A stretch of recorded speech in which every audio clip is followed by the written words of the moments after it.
क्या कि सर आप जाओ क्योंकि आप आर्मी में थे, आपको पता है कैसे कोऑर्डिनेट करना है फोर्सेस के साथ। यहां से नेवल शिप जा रही है, कैसे कोऑर्डिनेट करना है।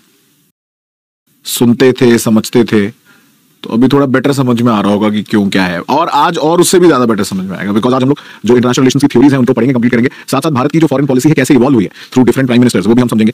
और मंडल थ्योरी को हाँ डिस्कस करेंगे हम लोग आज। मंडल थ्योरी का मैं एप्लीकेशन भी बताऊंगा आपको, और काफी सारी चीजें। तो we'll start in just 2 minutes, waiting for other people also to join in, and फिर हम स्टार्ट करेंगे। बाकी हाँ, कल काफी लोगों का मेरे को मैसेजेस आए अबाउट द बुक। तो बुक जैसे मैंने आपको कल भी बताया था, क्लास पीपीटी के साथ बुक आपका मेन रिसोर्स है, तो उसको प्लीज बहुत ही सस्ते दाम पे यार मिल रही है, फ्लिपकार्ट अमेज़न से आप ले सकते हो। ये वाली मत लीजिएगा, this is the first edition black cover, this is the latest one. Blue वाली लेनी है आपको, ठीक है, and blue one is the main, ठीक है। तो ये फर्स्ट एडिशन है, इसकी कुछ 450 रेटिंग है, 4.5 ऑन अमेज़न, एंड बहुत ज्यादा आपको हेल्प मिलेगी चीजों को और सिंप्लीफाई करने में।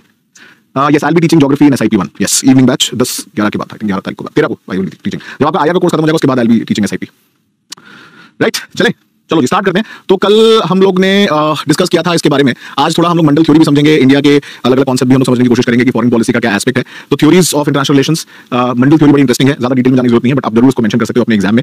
और कल हमने रियलिज्म के बारे में बात की थी, ठीक है। क्या क्या पढ़ा था हमने कल? We talked about realism, political realism, Mao Zedong, ठीक है। थोड़ा आपको मैंने बताया चाइना रशिया क्या कर रहे हैं, और आज मैं आपके लिए शी जिनपिंग की फोटो भी डाल के लाया हूं। तो बेसिकली एक रिकैप देता हूं मैं आपको कि अलग अलग थ्योरीज हैं, जैसे रियलिज्म है, आइडियलिज्म है, ठीक है, वैसे ही आपका मार्क्सिज्म आज हम लोग पढ़ेंगे। Then there is something called as functionalism, फिर एक है कंस्ट्रक्टिविज्म। तो इनका मतलब क्या है? ये बेसिकली स्कूल ऑफ थॉट्स है, एक विचारधारा है, आइडियोलॉजी की, अच्छा इसकी वजह से ऐसे लड़ाई हो रही है या देश ऐसे कर रहा है। दूसरा स्कूल ऑफ थॉट है, वो बिलीव करता है कि ऐसा है।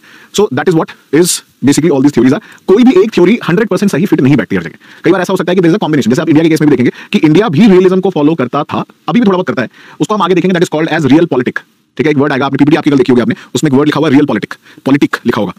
तो वो क्या होता है, इंडिया क्या फॉलो कर रहा है? रियलिज्म हमने फॉलो किया था इंदिरा गांधी जी के टाइम पे थोड़ा बहुत, तो उसके बारे में भी बात करेंगे, ठीक है। तो टेंशन लेने की जरूरत नहीं है, आराम से सब चीजें हम लोग gradually step by step cover करेंगे। तो रियलिज्म में कोई डाउट है किसी को? एनी क्वेश्चंस किसी को रियलिज्म के टॉपिक में डाउट है? तो रियलिज्म को एक बार रिकैप कर लेते हैं क्विकली। रियलिज्म बोलता है कि भाई हमको अपने से मतलब है, तुम चाहे कुछ भी करो, हमको कोई फर्क नहीं पड़ता, and we are not here to follow any rule based order. हमें रूल से कोई लेना देना नहीं है, हमें अपने इंटरेस्ट से मतलब है। एंड यहाँ पे आप देखोगे ये चाइना रशिया में तो है, इनके लिए वॉर जो है बहुत ही इफेक्टिव मीन माना जाता है।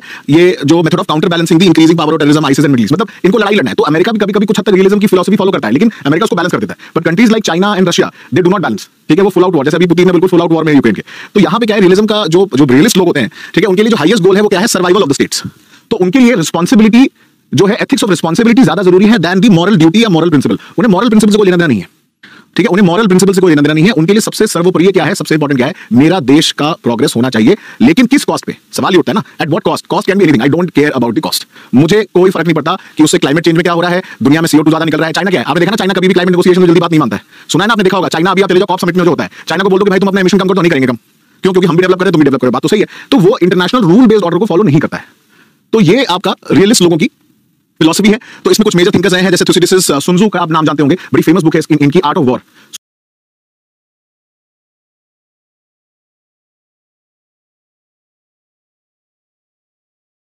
सुना है? सुन त्सू आर्ट ऑफ वॉर करके एक बुक है, तो उसमें काफी सारी मोटिवेशनल कोट्स आपको मिल जाएंगे। तो सुन त्सू भी रियलिज्म को ही फॉलो करते थे। तो सुन त्सू हो गए, स्पाइकमैन हो गए, कार हो गए, वॉल्स हो गए, मैकियावेली हो गए, रोसू हो गए, ये सारे लोग रियलिज्म की फिलॉसफी में बिलीव करते हैं, ठीक है। तो अब ऑब्वियसली बात है कि आप रूल बेस्ड ऑर्डर फॉलो नहीं करोगे, लड़ाई पे हमेशा लड़ने की कोशिश करोगे, तो बुराई तो होगी, आपकी क्रिटिसिज्म भी होगी। इसलिए इनका क्रिटिसिज्म भी होता है। क्रिटिसिज्म क्यों हो रहा है इनका? कि भाई ये लोग ये नहीं प्रेडिक्ट कर पा रहे कि फिर कंट्रीज के बीच में कोऑपरेशन क्यों हो रहा है।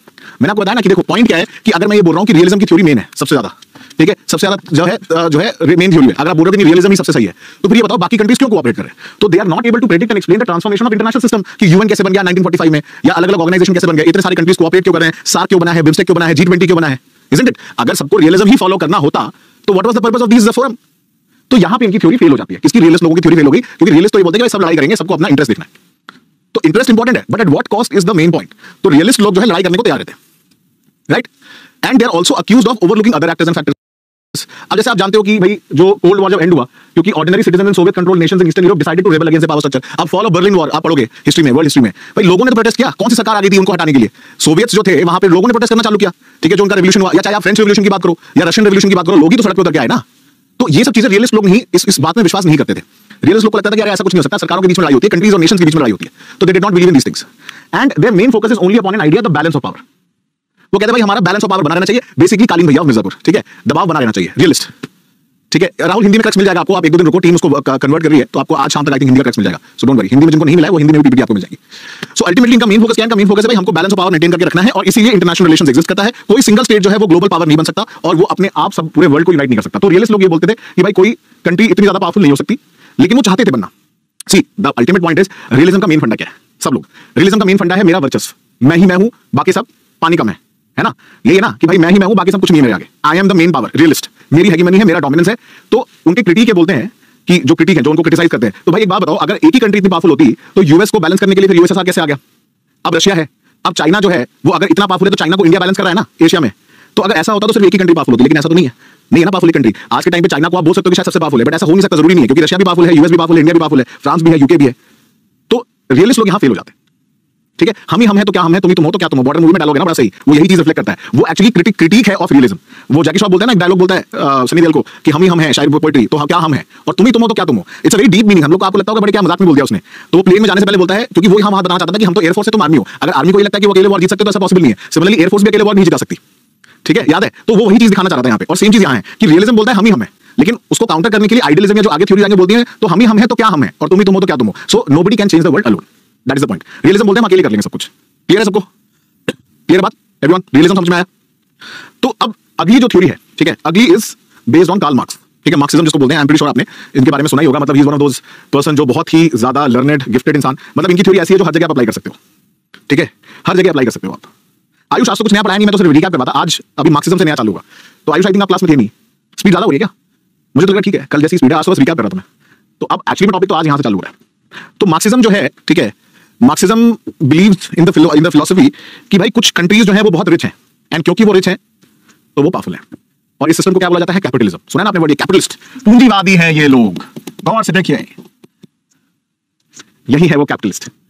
ठीक है, तो मार्क्सिज्म की थ्योरी बोलती है, अब मार्क्सिज्म की थ्योरी बड़ी जेनरिक सी है, वो ये बोलती है, मैं पहले मार्क्सिज्म के बारे में आपको बता देता हूं। देखो आज का मैं आपको बता देता हूं कि हम क्लास में क्या-क्या करेंगे, so that you also know कि हम क्या करने वाले हैं। अभी हम लोग 1 घंटा स्पेंड करेंगे लगभग थ्योरीज एंड जो थ्योरीज है उसको अप्लाई करने में, कि कहां-कहां ये सारी थ्योरीज कैसे अप्लाई होंगी उसको स्टडी करेंगे। फिर अराउंड 7:15 से लेके 8:30 8:40 तक we will cover the India foreign policy and neighbourhood start कर देंगे। ठीक है, this is the agenda for today. तो आपको पता रहेगा कि हम क्या कर रहे हैं और क्या फ्लो है टॉपिक का। अभी फ्लो है पूरी थ्योरीज को समझना, उनका फिर एप्लीकेशन ऑन इंडिया। हमें इंडिया से मतलब है, हमें बाकी कंट्री से भी मतलब नहीं है। ठीक है, उसके बाद 7:15 के बाद we will cover what is the India's evolution of foreign policy of India. ठीक है, और कैसे 1947 या प्री 1947 से अभी 2023 में क्या चेंजेस आए हैं, वो सब चीजें हम लोग पढ़ेंगे, जिसमें आप पढ़ोगे गुजरात डॉक्ट्रिन, पंचशील एटसेट्रा, वाजपेयी साहब के टाइम पे क्या हुआ, इंदिरा गांधी जी के टाइम पे रियलिज्म कैसे हुआ, राजीव गांधी जी ने कैसे बैलेंस किया, ये सब चीजें। ठीक है, सो मार्क्सिज्म बड़ा सिंपल सा एक फंडा है। मार्क्सिज्म बोलता है कि देखो क्या है, ऊपर है ओनर लोग, ठीक है, क्या बोलता है ओनर को? Bourgeoisie, this is a French word, और नीचे है वर्कर लोग, उनको बोलता था ये है प्रोलेटेरिएट। ये सोशियोलॉजी में भी आप पढ़ोगे मेरे साथ, सोशियोलॉजी ऑप्शनल में भी मिलेगा, पॉलिटिकल साइंस में मिलेगा। तो ये कौन है? ओनर है, ओनर्स। ठीक है, जो कंपनी फैक्ट्री को ओन करते हैं, मालिक। और प्रोलेटेरिएट कौन है? वर्कर्स। और बीच में कौन है? मिडिल क्लास नहीं है, ये मिडिल क्लास को ऐसा रिकॉग्नाइज नहीं करते थे। ये बेसिकली आपकी बीच में एक सुपर स्ट्रक्चर होता था, उसको वो बोलते थे कि एक सुपर स्ट्रक्चर है जिसमें आपके आज के टाइम पे मीडिया, ठीक है, स्कूल्स, पुलिस, ये सारी चीजें आती हैं। थ्योरी बड़ी सिंपल है कि जो ओनर्स हैं, जो मालिक हैं, वो ज्यादा ज्यादा काम करवाना चाहते हैं आपसे। ठीक है, वो क्या चाहते हैं कि आप ज्यादा ज्यादा काम करो और कम से कम आपको पैसा हम दें। ठीक है, बुर्जुआजी या ओनर जो है वो ये चाहता है कि नीचे जो प्रोलेटेरिएट है वो ज्यादा से ज्यादा काम करे। आप में से बहुत सारे लोग ऐसे होंगे जो भी रिलेट कर पा रहे होंगे अपनी आईटी फील्ड में। कोई ऐसा है यहाँ पे जो आईटी फील्ड में है जिसको लग रहा है यार ये तो अपने पे लागू हो रहा है? मैनेजर जब बोलता है काम करते रहो, आपके अप्रेजल के टाइम पे बोलता नहीं कम नेक्स्ट ईयर। कितने लोगों को रिलेट हो रहा है? तो उसको बोला sir you are Marxist, you are following Marxism because what you are doing is basically this, है कि नहीं? आप बोलते हो काम करो, अप्रेजल मिलेगा, अप्रेजल के टाइम पे आप बोल देते हो कि कम next year. So this is the capitalist model. So capitalist model says the bourgeois or the owner basically चाहते हैं कि नीचे जो वर्कर है वो सबसे ज्यादा उसे काम करते हैं। क्यों? क्योंकि वर्कर के पास क्या है? वर्कर के पास देने के लिए सिर्फ एक ही चीज है, लेबर पावर। मैं मेहनत ही तो कर सकता हूं, आपके लिए काम ही तो कर सकता हूं, लेबर दे सकता हूं। No, this is not feudalism, this is latest stage of feudalism. ठीक है, सो वर्कर हम लोग के पास क्या है? हम काम ही कर सकते हैं, तो हमारे पास देने के लिए क्या है? Labour power. और बदले में हमें क्या मिलता है? हमें सैलरी। ठीक है, तो हम उसको क्या दे रहे हैं? अपना लेबर बेच रहे हैं। एक्चुअली में लेबर पावर हम उसको बेच रहे हैं, और बदले में वो हमको क्या दे रहा है? वेज। हमको अपना सैलरी दे रहा है कि नहीं? वो हमको सैलरी दे रहा है, हम उसके लिए काम कर रहे हैं। तो अब इसमें जो ये मालिक है या जो कैपिटलिस्ट है, जो ओनर है, वो पैसा कैसे कमा रहा है? पैसा इसलिए कमा रहा है क्योंकि वो आपको वेज तो कम दे रहा है, लेकिन आपसे काम जो है वो ज्यादा करा रहा है। लेबर पावर आपसे ज्यादा यूटिलाइज कर रहा है और काम आपसे ज्यादा करा रहा है, लेकिन आपको सैलरी कम दे रहा है। इसी का डिफरेंस होता है वो है प्रॉफिट। समझ में आया? यही इसके डिफरेंस जो आप उसको दे रहे हो, आप उसको दे रहे हो, दोनों के बीच का difference is profit for the मालिक। यही तो है प्रॉफिट, मुनाफा, सीधा सीधा। अब ये इंटरनेशनल, आप बोलोगे सर ये इंटरनेशनल रिलेशन में कैसे अप्लाई होता है? भाई हर जगह अप्लाई होता है, आप बताओ। सो इसीलिए ऊपर वाले को बोलते हैं the classes that have versus have not, जिनके पास सब कुछ है और जिनके पास कुछ नहीं है। It is the conflict between the haves and have nots. So now in international relations this applies to developed and powerful countries like America, Japan, Europe, and this applies to developing countries like India, and there are some बीच में country जो transitional mode में है। तो खैर अब India ऊपर की तरफ जा रहा है, अब हम भी थोड़ा ऊपर चले गए। एक्चुअली में नीचे की तरफ तो अफ्रीकन कंट्रीज आएंगी। ठीक है, तो हम लोग कहीं बीच में आ गए अब। तो इंटरनेशनल रिलेशंस में यही थ्योरी बैठती है कि जो कंट्रीज वो हैं जहां पे बड़ा बड़े आपकी इंडस्ट्रीज हैं। अब आप मुझे बताओ, आज के टाइम पे हम लोग देखते हैं सत्या नडेला हैं, ठीक है, सुंदर पिचाई हैं, इतने सारे मल्टीनेशनल कॉर्पोरेशन के सीईओज हैं, उनकी पावर है या नहीं है? कभी भी प्राइम मिनिस्टर मोदी से जाके अपॉइंटमेंट ले सकते हैं? मिल सकते हैं ना। वहीं उन्हीं का देश का एक आईएएस ऑफिसर जाके पीएम से नहीं मिल सकता। जानते हो आप बात? आप अगर एक आईएएस को अपॉइंटमेंट लेना हो पीएमओ में, नहीं मिल सकता जी ऐसे। पर्पस आपको जस्टिफाई करना पड़ेगा, बहुत टाइम लग जाएगा। वहीं एक मेल आएगा that Sundar Pichai and Satya Nadella is travelling to India, please give us due appointment. लो जी, फटाक से एक दिन के अंदर समय मिल जाएगा आपको। पावर किसका? पैसे का पावर है सर, पैसा, पैसा। Because those multinational corporations have so much of money, they have invested in India। भाई आज माइक्रोसॉफ्ट ऑफिस खोलेगा इंडिया में तो उससे जॉब्स मिलेंगी, जॉब्स मिलेगी तो लोगों की सैलरी मिलेगी, लोग कहेंगे अरे मोदी जी के टाइम पे जॉब मिली है, तो वोट किसको करेंगे? मोदी जी को। एफडीआई आएगा, समझे आप? तो बात वही है। तो एक्चुअली मैं आपको बताऊं, इस समय ये पहले ये काफी डिबेटेड टॉपिक है इन गवर्नमेंट सर्कल्स कि लोग बोलते हैं अरे आप लोग को लगता है कि इस समय आईएएस सबसे ज्यादा पावरफुल है, there is no doubt about it, but you know who is the most powerful? It's businessman. आज के टाइम पे सबसे वो जो बैलेंस ऑफ पावर है वो इस समय बिजनेसमैन के पास ज्यादा है। एक बड़ी फेमस सी हमारे कहावत क्या कह सकते हो, मतलब एक स्टेटमेंट है जो पॉलिसी सर्कल्स में बहुत फेमस है कि आप एक बार को आईएएस या आईपीएस से लड़के फिर भी बच सकते हो, लेकिन कुछ ऐसे बिजनेसमैन हैं बड़े बड़े जिनको आप जानते हो, अगर आप उनसे भिड़ गए तो आप नहीं बच सकते, because they have so much of influence. मतलब उनके लिए सरकारों को पॉलिसी चेंज करनी पड़ जाती है, ठीक है, उनके लिए सरकारों को पॉलिसी चेंज करनी पड़ जाती है। क्यों? Because this is reality. आपने पॉलिटी में पढ़ा होगा political funding, without political funding you can not win elections. पढ़ा ना आपने? इलेक्टोरल बॉन्ड्स पढ़ा होगा, पढ़ा नहीं पढ़ा पॉलिटी में? इलेक्टोरल बॉन्ड्स क्या होते हैं, इलेक्टोरल फंडिंग क्या होती है, कितना परसेंट देना पड़ता है, तो उसके बिना आप जीत नहीं सकते इलेक्शन। और ये मेजर कंपनीज क्या करती हैं? आपको लगता है ये सिर्फ विनिंग पार्टी को पैसा देती, नहीं, ये बीजेपी को भी देंगी, कांग्रेस को भी देंगी, आपको भी देंगी, क्योंकि इन्हें पता है कि भाई कल को ये पावर में आएगा तो ये हमारे लिए काम करेगा। समझ रहे हो आप? ऐसा नहीं है कि वो, हाँ, लेकिन जो पावर में पार्टी रहती है उसको थोड़ा ज्यादा पैसा देते हैं। समझ रहे हो आप? तो ये चीज है। तो मार्क्सिज्म की थ्योरी क्या बोलती है कि भाई कुछ देशों में ऐसी कंडीशंस अवेलेबल थी जिसको यूटिलाइज करके वो देश बहुत पावरफुल और अमीर बन गए। अमेरिका इस अबंडेंट रिसोर्सेज है। चाइना, भाई आप सोचो चाइना के पास इतने ज्यादा, चाइना मैन्युफैक्चरिंग पावर हाउस क्यों बना है? हम बोलते हैं ना चाइना इस समय सबसे बड़ा मैन्युफैक्चरिंग पावर हाउस है। क्यों? दो कारण है। एक तो वहां के लोग बड़े मेहनती हैं। देखो ये तो आपको मानना पड़ेगा कि लोग वहां के हैं मेहनती, बचपन से उनको मेहनत करने की वैल्यू सिखा दी जाती है, ठीक है। वो अलग चीज है कि सरकार सिखाती है, कैसे सिखाती है वो अलग कॉन्सेप्ट है, हम पढ़ेंगे कम्युनिज्म के बारे में। बट वहां पे क्या है, लोगों के पास लोग बड़े मेहनती हैं। ऐसा नहीं है कि लोग वहां काम नहीं करते, बहुत ज्यादा काम करते हैं लोग वहां पे। तो एक वो तो है। दूसरा, they have the resources available. World के रेयर अर्थ मेटल्स उनके पास, सारी चीज मिनरल रिसोर्सेज उनके पास। एक ही चीज उनके पास नहीं है, जो तेल, वो सबसे ज्यादा खरीदते हैं मिडिल ईस्ट से। समझ रहे हो आप? तो ऑयल का लार्जेस्ट कंजम्पशन जो है वो चाइना में जाता है, क्योंकि तेल ही नहीं है उनके पास, ऑयल नहीं है बस, बाकी वो क्या है, सब है उनके पास ऑलमोस्ट। तो उसके बेसिस पे वो इस समय इकोनॉमिक पावर हाउस इसलिए तो है क्योंकि मैन्युफैक्चरिंग सबसे ज्यादा कर सकते हैं, क्योंकि रॉ मटेरियल उनके पास है। अब इंडिया क्यों मैन्युफैक्चरिंग पावर हाउस नहीं बना? क्योंकि पहली बात तो हमारे पास रॉ मटेरियल नहीं था, आप जानते होंगे। दूसरा, इकोनॉमी में आपने पढ़ा होगा स्किल्ड लेबर फोर्स अवेलेबल नहीं था। इकोनॉमी हो गया ना आपका, हुआ इकोनॉमी की नहीं हुआ है सबका। तो एक सवाल उसमें उठता है कि इंडिया ने कैसे ट्रांजिशन किया from primary sector to tertiary sector? Secondary sector में नहीं हुआ, क्या रीजन है उसका बताओ? Why did we transition from primary से सीधे टर्शियरी में क्यों भाग गए, सेकेंडरी में क्यों नहीं गए? बहुत सारे फैक्टर्स हैं। इन्वेस्टमेंट नहीं था, इंडस्ट्रियलिस्ट थे लेकिन एनवायरमेंट नहीं था। फिर सरकार को ये देखना था कि भाई हमें सोशलिस्ट प्रिंसिपल पे जाना है। उसका आंसर यहां दिया हुआ है, सोशलिज्म पे।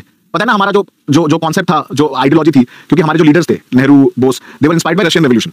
तो उनका क्या था, वो चाहते थे कि सोशलिज्म का मॉडल फॉलो करेंगे। पढ़ा होगा ना आपने सोशलिज्म, कैपिटलिज्म, सारी चीजें इकोनॉमी में। तो हमने क्या किया कि हम प्राइवेट ओनरशिप पे फोकस नहीं करेंगे, हम फोकस करेंगे किस पे? Building of public sector enterprises, PSU. PSU ना सोशल मॉडल, कि भाई प्रॉफिट जो है हर किसी को मिलना चाहिए, जो गरीब लोग हैं, जो नहीं अफोर्ड कर सकते, उनको भी उसका मुनाफा मिलना चाहिए, फायदा मिलना चाहिए। तो सोशलिस्ट मॉडल था। तो वो सोशलिस्ट मॉडल कहां से आया? मार्क्सिज्म से तो आया है, अलग से थोड़ी है, वो फिलॉसफी मार्क्स की है, वो फिलॉसफी ही कार्ल मार्क्स की है। सोशलिज्म मॉडल ही वहीं से निकल के आया है। सो मार्क्स क्योंकि बिलीव करते थे that private property should be replaced by cooperative ownership and emphasis should be placed entirely on satisfying human needs for consumption rather than creating private profit. तो इसलिए प्राइवेट कैपिटल इतना ज्यादा प्रमोट नहीं होता था शुरू में, है ना। तो इसलिए उस समय क्या था, आपने देखा होगा कि सरकार का इतना ज्यादा इंटरवेंशन था कि लाइसेंस राज, परमिट राज आ गया, प्राइवेट इंडस्ट्री फ्लरिश नहीं कर पा रही थी। और इतने सालों तक जो पब्लिक सेक्टर एंटरप्राइजेस थे वो क्या ढीले हो गए, लगा रहे हमारा ये बोलबाला है, हम ही हमें। तो वो क्या हो गए, उसकी वजह से मार्केट में कंपटीशन रिड्यूस हो गया, ठीक है, delay, red tapism, all of those things, right.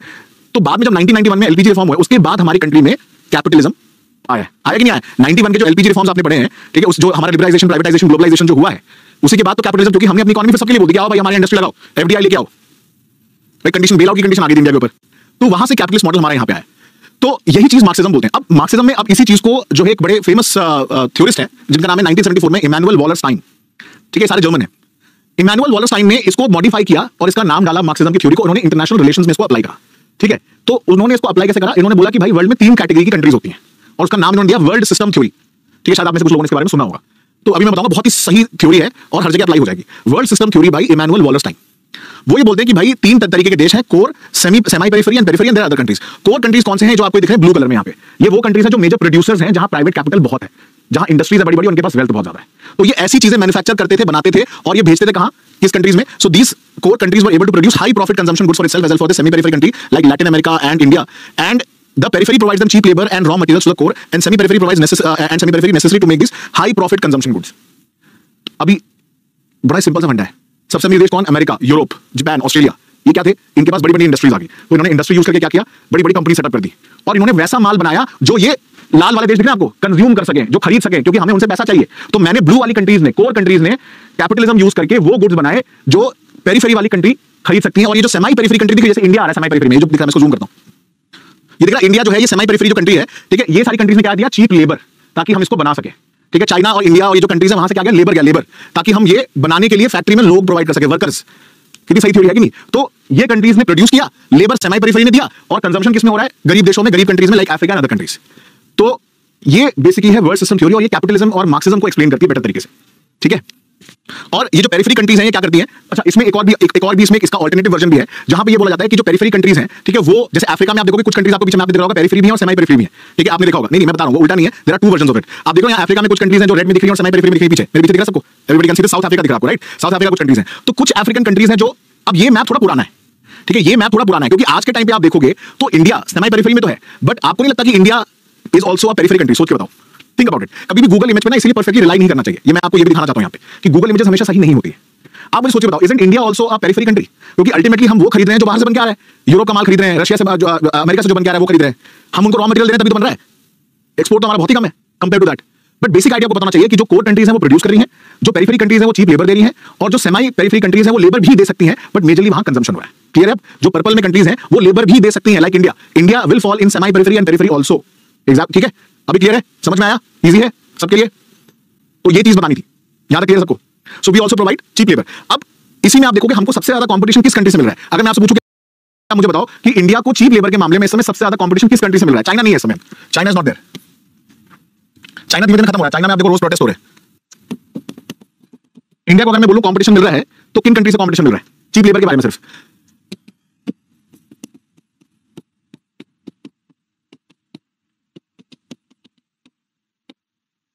these three major countries, Vietnam, Bangladesh, Sri Lanka. मतलब यहां पे स्किल्ड भी है और चीप भी है। इंडिया में क्या है, चीप तो है बट उतना स्किल्ड नहीं है। In fact one of the most skilled and cheap labour country is Vietnam. आपको पता है recent report, Vietnam fastest economy है साउथ एशिया की लास्ट क्वार्टर में। अभी मैंने वीडियो भी बनाया था उसके ऊपर, यूट्यूब चैनल पे आप देखोगे। वियतनाम का जो ग्रोथ रेट है इस समय is one of the fastest, India से भी ज्यादा है। Even Indonesia is there, but these three present the most competition. मैंने टॉप 3 रैंक कर दिया उस पॉइंट ऑफ व्यू से, दीस आर द टॉप 3। ऐसे तो और भी बहुत सारी हैं। तो पॉइंट यहां पे ये है कि ये कंट्रीज में लेबर भी चीप है और एट द सेम टाइम क्या है, स्किल्ड लेबर। अच्छा, आप में से कितने लोग ये बताओ मेरे को, ज़ारा से शॉपिंग करते हो? ज़ारा या H&M से शॉपिंग करिए कभी? करते तो हो गई। Zara H&M, how many few? कितने लोग हैं भाई, हाथ खड़ा करें ज़ारा H&M वाले? कितने लोग हैं? कभी देखा लेबल पे क्या लिखा रहता है उसके? मेड इन श्रीलंका लिखा हुआ है, मेड इन वियतनाम लिखा रहता है, मेड इन बांग्लादेश लिखा रहता है, लिखा है ना? क्यों बना रहा ज़ारा इंडिया में? बिकॉज कंपैरेटिवली वहां चीप और स्किल्ड लेबर बेटर है। तो टेक्सटाइल इंडस्ट्री काफी ज्यादा कॉम्पिटिशन है इंडिया का with respect to these countries. Textile में बहुत कॉम्पिटिशन है इन कंट्रीज से, ठीक है। तो अगली बार जब आप ये प्रोडक्ट्स खरीदते हो तो उसका लेबल देखो कहां से बन के आ रहा है, right. So is the theory ये क्लियर? सैमुअल वॉलेस टाइम वाली थ्योरी सबको क्लियर है? एवरीवन, सबको क्लियर है? Any doubts? तो बेसिकली यहां पे वही चीज है कि एंटोनियो ग्राम्स्की जो थे वो बोलते थे कि ये डोमिनेशन जो है यहां पे of some groups of individuals और group of states over other groups depends on the ideological factors. In other words, capitalism experience in different ways historically and across globe because people understand it and therefore agree to resist it in different ways. तो अभी देखो इसको अब थोड़ा modify करते हैं। कैसे? अभी आपको समझ में आया कि भाई मार्क्सिज्म की थ्योरी क्या होती है। तो अभी आपने मार्क्सिज्म की थ्योरी का एक पॉजिटिव एस्पेक्ट देखा कि कैसे कैपिटलिज्म से इंडस्ट्री ग्रो कर रही है, इन्वेस्टमेंट आ रहा है, पर उसका नेगेटिव साइड भी तो है। नेगेटिव साइड है कि नहीं है? चलो मैं डायग्राम बना के समझाता हूं। इंडिया, ठीक है, यूएसए, ठीक है, ये है कोर कंट्री, ये है सेमी पेरिफेरी कंट्री। कुछ लोगों को डाउट है इसमें, एक्सप्लेन कर रहा हूं। और ये है पेरिफेरी कंट्री। इन तीनों के बीच में इंटरकनेक्शन है, ये दिख रहा है? मैं वही समझा रहा हूं, कुछ लोगों को डाउट है। तो अभी इसी से उसका सेकंड एस्पेक्ट भी निकल के आ जाएगा। तो यूएस है, इंडिया है, अफ्रीका है, कोर कंट्री है। क्यों? क्योंकि इनके पास पैसा बहुत है, इंडस्ट्रीज बहुत सारी हैं और ये कैपिटलिस्ट कंट्रीज हैं, ठीक है। यहां तक समझ में आई? इंडिया क्या है? इंडिया के पास स्किल लेबर फोर्स भी है और एट द सेम टाइम चीजें कंज्यूम करने का एपेटाइट भी है। भाई इंडियंस आजकल आज के टाइम पे देखो सबके शौक बढ़ गए। पहले कुछ और शौक लोगों के शौक थे, अब क्या लोगों के शौक बढ़ते चले जा रहे हैं। इंडिया में शौक बढ़ने का कारण क्या है? क्योंकि हमारी पॉपुलेशन बहुत है, यूथ है, यूथफुल है कि नहीं बात? यूथ बहुत ज्यादा है। तो जो यंग जनरेशन है वो आज के टाइम पे क्या चाहती है? यंग जनरेशन के ख्वाब बड़े हैं, ड्रीम्स बड़े, अच्छी चीज है, तो उससे कंजम्पशन भी बढ़ रहा है। तो इंडिया वैसे सेमी पेरिफेरी में है बट उसके कुछ एस्पेक्ट्स पेरिफेरी में मिलेंगे। तो इंडिया में आपको क्या है, स्किल्ड लेबर मिल जाएगा जो ये काम करने में आपको हेल्प करेगा। कैसे? वर्ल्ड की जितनी आईटी मेजर कंपनीज हैं वो इंडियंस को बोलती है ना, हायर करती हैं, हो गया, पैसा इनको दे रही है, बट ग्रोथ कहां हो रही है? अमेरिका में। Microsoft America, Google America, Apple America, Facebook Meta America, हो गया। तो ग्रोथ कहां हो रही है, लेकिन लेबर कहां से मिल रहा है? पेरिफेरी, सेमी पेरिफेरी कंट्री से। और पेरिफेरी में क्या कर रहे हैं? बेच रहे हैं सामान। जो बेच रहे हैं वो कहां बेच रहे हैं? Selling it to Africa. क्यों? मेटा बोल रहा है हम अफ्रीका में बलून उड़ाएंगे, हम अफ्रीका में इंटरनेट पहुंचाएंगे, और बदले में सारे लोगों को वो क्या करते हैं? एनरोल कर लेते हैं, सरकारों से पैसा ले लेते हैं, अफ्रीका में सामान जाके बेच रहे हैं। समझ में आया? अब ये है इमैनुअल वॉलरसाइन की थ्योरी, वर्ल्ड सिस्टम, कैसे वर्ल्ड का सिस्टम बना हुआ है। समझ में आ गया? क्लियर है? महेंद्र प्रताप और बाकी लोग जिनको डाउट था, सबको क्लियर है? ठीक है। नहीं, कौन बाई इसलिए करता है? क्योंकि सस्ता बेचते हैं उस हिसाब से। सस्ता बेचने का कारण है कि वॉल्यूम पे खेल रहे हैं, सस्ता बेचेंगे लेकिन ज्यादा लोगों को बेचेंगे तो प्रॉफिट तो बन ही जाएगा। अच्छा, डू यू नो ये जो फेसबुक, ये सारी जो कंपनीज है, आपको पता है यूट्यूब पे सबसे ज्यादा इस समय वीडियोस चलते हैं, but you no Facebook still has the largest consumer base या यूजर बेस। आपको पता है मेटा जो कंपनी है फेसबुक, आपको लगता होगा गूगल के पास डेटाबेस ज्यादा है, सबसे ज्यादा एक्टिव यूजर्स इस समय अभी भी फेसबुक में, मेटा में। और आपको पता है सबसे ज्यादा पैसे लोग किस चीज से कमाते हैं? एडवर्टाइजमेंट से कमाते हैं। पता है क्यों? क्योंकि उनके पास इतने जो बिलियंस ऑफ लोग हैं, वो क्या करते हैं? उनको वो ऐड भेजते हैं, जाओ इंडिया के लिए अलग ऐड होगा, अमेरिका के लिए अलग ऐड होगा। कोई भी दो लोगों को सेम ऐड नहीं दिखता, ठीक है? उनके इंटरेस्ट, उनके लाइक्स, उनके कमेंट, उनके शेयर के बेसिस पे उनको वो ऐड दिखाया जाता है, ठीक है? तो वो क्या है, बेसिकली टारगेटेड एड्स होते हैं। और जैसे ही आप क्लिक करते हो, जिस कंपनी ने ऐड चलाया उसको दिख जाता है कि आपने देखा है, उसके बेसिस पे फेसबुक पैसा कमा रहा है। फेसबुक बोल रहा है देखो आपका ऐड हमने इतने लोगों तक पहुंचाया है ना। तो आपने सुना होगा एक बड़ा फेमस केस हुआ था यूएस इलेक्शन को लेकर, इंडिया में भी सवाल उठा था, कैम्ब्रिज एनालिटिका। पता है इसके बारे में कुछ न्यूज आई थी? कैम्ब्रिज एनालिटिका करके कंपनी थी, वो लोगों को, वोटर्स को इन्फ्लुएंस करती थी कि किसके लिए वोट देना है, कैसे वोट देना है। तो एक बेसिकली कंपनी तो क्या करती थी, फेसबुक का डेटा यूज करती थी लोगों का कि ये कौन से पोस्ट पे लाइक करते हैं, किसको शेयर करते हैं, किसको कमेंट करते हैं, उस हिसाब से उस पॉलिटिकल पार्टी का एजेंडा ये लोगों तक पहुंचाते थे। So now you understand the impact social media has, ठीक है? तो अब ये कंट्रीज कौन कर रही है? ये तो कोर कंट्रीज कर रही है ना, क्योंकि कोर कंट्रीज इतनी पावरफुल है कि इतने बड़े-बड़े टेक जायंट्स इन्होंने बनाए हुए हैं, टेक्निकल जायंट्स बनाए ना, ऐसी बड़ी-बड़ी टेक कंपनीज बनाई है जो आज के टाइम पे they our country in themselves. अगर आज के टाइम पे आप फेसबुक, गूगल और यूट्यूब को एक कंपनी नहीं है, वो कंट्री है। इतने लोग हैं वहां पे क्योंकि उनके पास इतनी पावर। तो अब आप सोचो ना, व्हाई मार्क ज़करबर्ग और Sundar Pichai can get an instant appointment with prime minister Modi but not everybody else, because they are running a country themselves. भाई वो देश चला रहे हैं, इतने लोग जो रखे हुए हैं, क्योंकि एक बार को अगर फेसबुक ने कुछ पोस्ट शेयर कर दिया, they can basically turn elections. भाई आज आप पावर में, कल पावर नहीं होगे, क्योंकि सोशल मीडिया इन्फ्लुएंसेस इलेक्शन आज के टाइम पे। समझ रहे हो आप? तो आज के टाइम पे कौन powerful? Coming back to the original question, कौन? सरकार नहीं, बिजनेसमैन, ठीक है? आज के टाइम में कौन पावरफुल? सरकार पावरफुल नहीं है। सरकार को तो इलेक्शन जीत के पावर में रहना है, बट जिताएगा कौन? बिजनेसमैन। सो कोर कंट्रीज में जो ये मल्टीनेशनल ऑर्गेनाइजेशंस हैं, जो पूंजीवादी हैं, कैपिटलिस्ट हैं, ये सरकार चला रहे हैं। आपको एक और इंटरेस्टिंग चीज बताता हूं, थोड़ा और मजेदार बात। आपको पता है इंडिया में एम्बेसडर बनने के लिए जनरली आपको सेंट्रल सिविल सर्विस का होना चाहिए, like you can be from IFS, even an IAS can be made an ambassador. अगर आपका ट्रैक रिकॉर्ड अच्छा है और आपको इंटरेस्ट है डिप्लोमेसी में, तो फॉरेन सर्विस में होना जरूरी नहीं है, आप एक एम्बेसडर किसी आईएएस को भी बना सकते हो सीनियरिटी में। अमेरिका में एक बिजनेसमैन भी एम्बेसडर बन सकता है, पता है आपको क्यों? क्योंकि वहां पे एक कॉन्सेप्ट है जिसको पता है, हम लोग बोलते हैं लॉबिंग, लॉबी वहां। और ये एक्सेप्टेड चीज है अमेरिका में कि वहां पे जो कंपनी ज्यादा पैसे देती है, बेसिकली अगर आपको किसी कंट्री का एम्बेसडर बनना है, उस पॉलिटिकल पार्टी, डेमोक्रेटिक, रिपब्लिकन को आप पैसा दे दो इलेक्शन में ज्यादा, आपके लिए बोलेगा चलो हम तो आपको बहामास का एम्बेसडर बना देंगे, श्रीलंका जैसी countries, not big countries of course, but generally of smaller Nations, ठीक है? लाइक अ लैटरल एंट्री और एम्बेसडर बना देते हैं। बताओ, क्योंकि आज के टाइम पे अमेरिका की फॉरेन पॉलिसी बाइडेन थोड़ी डिसाइड करते हैं यार। बाइडेन साहब पहले यही याद करते हैं कि उनको क्या बोलना है, लड़खड़ा जाते हैं हर बार तो, बट उसमें गलती भी नहीं है, उनकी इतनी एज हो गई है, but plus he has suffered some personal setbacks also in his past, you know in his early days of life. और बेचारे क्या मतलब वो भूल जाते हैं कि उन्होंने आज हाथ मिलाना था। एक वीडियो आया था कि वो एक बार हाथ मिला चुके थे, फिर दोबारा उसने हाथ मिलाया, उसे लगा कि भाई, उनको लगा कि उन्होंने हाथ नहीं मिलाया है, and he had a very tragic lost his son in an accident and everything. But age हो गई यार इंसान की। तो आपको लगता है बाइडेन डिसाइड करते हैं? Biden has no power. You know who has the power? Defence lobby. आपने वो मूवी में देखा होगा आयरन मैन में, फर्स्ट एडिशन में, Tony Stark industries, they decide whether to go on war with Afghanistan और not. US does not decide. कौन decide करता है? कौन सी जो ये मैन्युफैक्चरिंग कंपनीज हैं, कौन? लॉकहीड मार्टिन, ठीक है? एवेंजर्स में भी देखा होगा आपने, लॉकहीड मार्टिन पता है ना बनाता है ये F-16 F-22 रैप्टर, ये सारे प्लेन्स बनाते हैं। ये सिर्फ नाम की चीजें होती हैं, एक्चुअली में the countries being run by these capitalist core, ये सर, ये पूंजीवाद जो डिफेंस इंडस्ट्री है वो चला रहे हैं। समझे आप? समझ में आ गया अब? क्लियर सबको? तो ये चीजें हैं। तो यहीं पे मार्क्सिज्म बोलते हैं कि भाई इसका अब एक ड्रॉबैक क्या है? इसका ड्रॉबैक ये है कि जब आप एक्सट्रीम कैपिटलिस्ट बन जाते हो, तो कहीं ना कहीं फिर जो नीचे के लोग हैं, नीचे मतलब जो वर्कर हैं, प्रोलेटेरिएट हैं, गरीब लोग हैं, उनका ध्यान कौन रखेगा? वहीं से तो एक्सप्लॉइटेशन सारा चालू होता है, ठीक है? वहीं से सारा एक्सप्लॉइटेशन चालू होता है। रिफ्यूजीज आ रहे हैं, माइग्रेंट्स आ रहे हैं, मार के निकाला जा रहा है लोगों को, गरीबी आ रही है। क्यों? क्योंकि इनइक्वालिटी बढ़ रही है। करेक्ट। अमीर और अमीर हो रहा है, गरीब और गरीब हो रहा है, और जो गरीब है उसके ऊपर सारी चीजों का इंपैक्ट सबसे ज्यादा पड़ता है। क्लाइमेट चेंज का इंपैक्ट उसके ऊपर, इकोनॉमिक इंपैक्ट उसके ऊपर, तो वो सारा का सारा क्या है? कैपिटलिज्म की देन है। तो इसलिए मार्क्स बोलते हैं इसका सबसे सही तरीका इसको सही करने का क्या? विद्रोह, रेवोल्यूशन लाओ जी, रेवोल्यूशन, वी वाला रेवोल्यूशन। मार्क्स की बड़ी सिंपल थ्योरी है कि ये सब खत्म करने का सिर्फ एक तरीका है, लाल सलाम। करने की कोशिश करी थी कुछ लोगों ने हमारे यूनिवर्सिटी में, फिर केस हो गया उनके ऊपर। समझ रहे हो? So because they understood a different version of marks, ठीक है? They understood a different version of marks. तो इसलिए मार्क्सिज्म की थ्योरी का क्रिटिसिज्म भी बहुत ज्यादा होता है, क्योंकि मार्क्स क्या है? मार्क्स ने बोला रेवोल्यूशन आएगा, आया तो नहीं, ठीक है? और इसीलिए उनका क्रिटिसिज्म होता है कि जरूरी नहीं है कि रेवोल्यूशन आए, चीजें और भी तरीके से रिजॉल्व की जा सकती हैं, जो हम आगे पढ़ेंगे। तो इसीलिए कई बार क्या होता है कि आप देखोगे मार्क्सिज्म को कंफ्यूज लोग कर देते हैं। आपने टर्म सुना होगा कम्युनिज्म, सुना कि नहीं सुना? देखो ये आज के टाइम पे ये कम्युनिस्ट कंट्रीज हैं, बट दोनों में बहुत डिफरेंस है। मार्क्सिज्म से निकल के आया है सोशलिज्म। सोशलिज्म और कम्युनिज्म बहुत अलग चीजें हैं। Communism is an extreme form of socialism, ठीक है? जो कम्युनिस्ट कंट्रीज हैं, जैसे China is a communist country, Cuba communist है, वियतनाम है, नॉर्थ कोरिया है, लाओस है, ये इस समय 5 कम्युनिस्ट कंट्रीज इस समय एग्जिस्ट करती हैं, ठीक है? साउथ अमेरिका में भी थी, बट वो वेनेजुएला का इस समय आप देखोगे ऑलमोस्ट खेल खत्म ही हो गया। तो कम्युनिज्म का मतलब क्या है? कम्युनिज्म बोलता है भाई प्राइवेट प्रॉपर्टी का कोई रोल है ही नहीं। रशिया कम्युनिस्ट था, रशिया यूएसएसआर के टाइम में था, आज के टाइम की बात कर रहा हूं मैं। पहले रशिया था जब यूनाइटेड जो आपका ये सोवियत था, सोवियत यूएसएसआर, सोवियत रिपब्लिक जो था, अब नहीं है, अब रशिया अलग है, ठीक है? तो कम्युनिज्म का क्या मतलब है? Communism is a system of social organisation where the concept of private property does not exist. भाई प्राइवेट प्रॉपर्टी का कोई रोल ही नहीं है। अब इसका बेस्ट एग्जांपल देखो, कल बताया था मैंने आपको, जैक मा। कौन है जैक मा? अलीबाबा वाले, कंपनी तो बना दी अलीबाबा, पावरफुल भी बहुत बन गए, जैसे ही 11 जिनपिंग को लगा बहुत पावरफुल हो रहे हैं, गायब भी कर दिया। ठीक है, ये हमारे हुआ कि नहीं हुआ भाई? क्योंकि कम्युनिस्ट कंट्रीज में आप लीडर से ज्यादा पावरफुल थोड़ी बन जाओगे। सो कम्युनिज्म बोलता है प्राइवेट प्रॉपर्टी का कोई रोल ही नहीं है, प्राइवेट प्रॉपर्टी तुम रख लो भले ही, लेकिन पावर में नहीं रहोगे। शी जिनपिंग नाम है, मुझसे कुछ लोग बोल रहे हैं सर 11 जिनपिंग क्यों बोलते हो आप? तो एक्चुअली हम लोग रोमन न्यूमरल में ऐसे लिखते हैं ना 11। एक्चुअली हुआ क्या था, आपको याद होगा बहुत पहले जब वुहान समिट के बाद ये महाबलीपुरम में समिट हुआ था, मोदी जी ने बुलाया था इनको, ठीक है, शी जिनपिंग को, शायद आपको पता नहीं होगी, स्टोरी में बता देता हूं। तो वो आई इंडिया विजिट के लिए महाबलीपुरम गए, उनको दिखाया बढ़िया घुमाया हुआ है। तो जो डीडी न्यूज की जो एंकर थी, तो डीडी न्यूज के एंकर ने लाइव फीड में बोल दिया इस समय भारत के दौरे पे आए हैं 11 जिनपिंग। अरे उसके बाद जो वायरल हुआ ना वो मतलब 11 जिनपिंग, तब से मतलब वो गलती से बेचारी वो पढ़ रही थी, वो इतनी सारी न्यूज पढ़नी होती है, तो इतना ज्यादा ट्रोलिंग की गई उसकी कि बेचारी की मतलब एंकर की 11 जिनपिंग बोल दिया, 11 जिनपिंग बोले, तब से वो वर्ड स्टिक हो गया 11 जिनपिंग। तो दैट इज द पॉइंट। तो शी जिनपिंग है, so Xi is written as X and 1, तो 11 जिनपिंग नाम नहीं है, ये शी जिनपिंग नाम है। तो मैं भी ऐसे ही मजाक में बोल देता हूँ। तो ये बेसिकली कहानी है। तो कम्युनिस्ट जो देश है ना, बेसिकली वो ये बोलता है कि सारी चीजें जो है सरकार ही ओन करेगी, आप कंपनी अपनी सेटअप कर दो, हमें कोई फर्क नहीं पड़ता, लेकिन अल्टीमेटली प्राइवेट प्रॉपर्टी का कोई रोल नहीं। इसलिए आप देखोगे they are very deeply attached to Karl Marx vision of revolutionary socialism. इसीलिए ये लोग जो क्या है extreme form of revolutionary socialism follow करते हैं। तो सोशलिज्म क्या है, अब आप पूछोगे, सोशलिज्म थोड़ा एक माइल्डर फॉर्म है। सोशलिज्म बोलता है कि जहां इंडिविजुअल्स ओन तो कर सकते हैं प्राइवेट प्रॉपर्टी, लेकिन जो चीजों को प्रोड्यूस करने की कैपेसिटी है वो क्या है, स्टेट्स में डिवाइडेड है।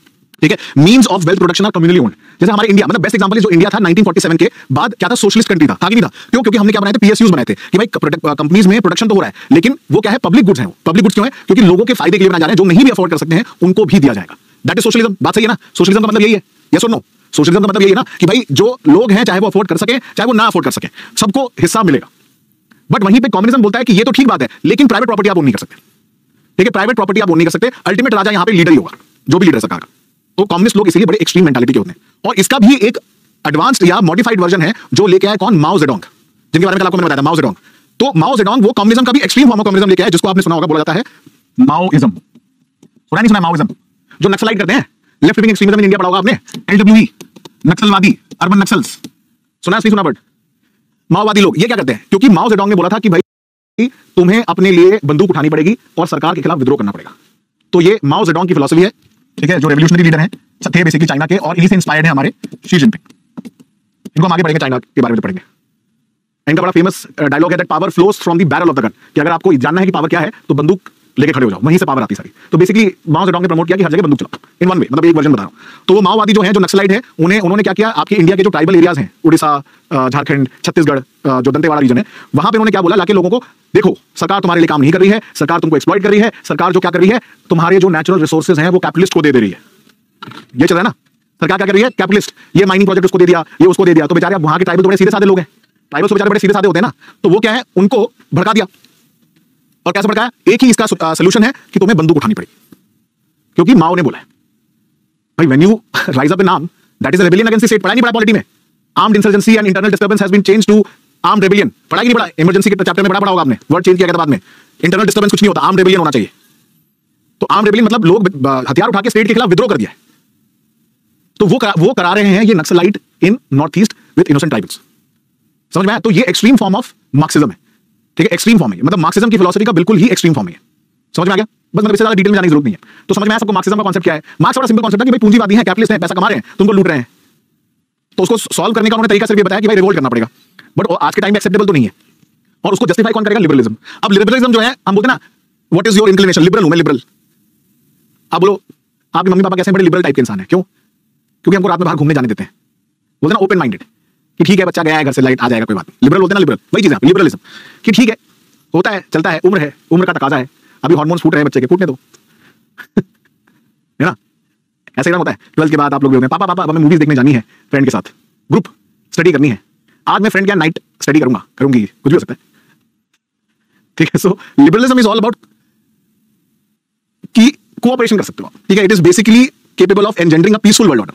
तो ये बिलीव करते हैं कि जो भी नेगेटिव कॉन्सिक्वेंसेस हैं, जैसे कि economic losses and civil casualty हैं, they far exceed its potential benefit. Basically liberalist लोग ये बोलते हैं कि use of economic and social power in achieving their national goals, ठीक है। हमें मिलजुल के रहना है, और इनका जो मेन फंडा है कि हमें इकोनॉमिक एंड सोशल पावर को यूज करना है अपने गोल्स को अचीव करने के लिए, ठीक है। गोल क्या है कि वर्ल्ड ऑर्डर में पीस, शांति लेके आएंगे।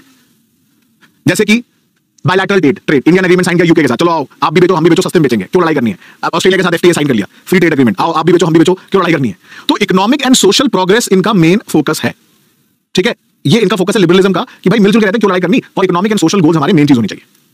सो they talk about what is called as international cooperation. तो इसलिए जैसे यूएन जैसी ऑर्गेनाइजेशन है वो लिबरलिज्म के फंडे में आई, ठीक है।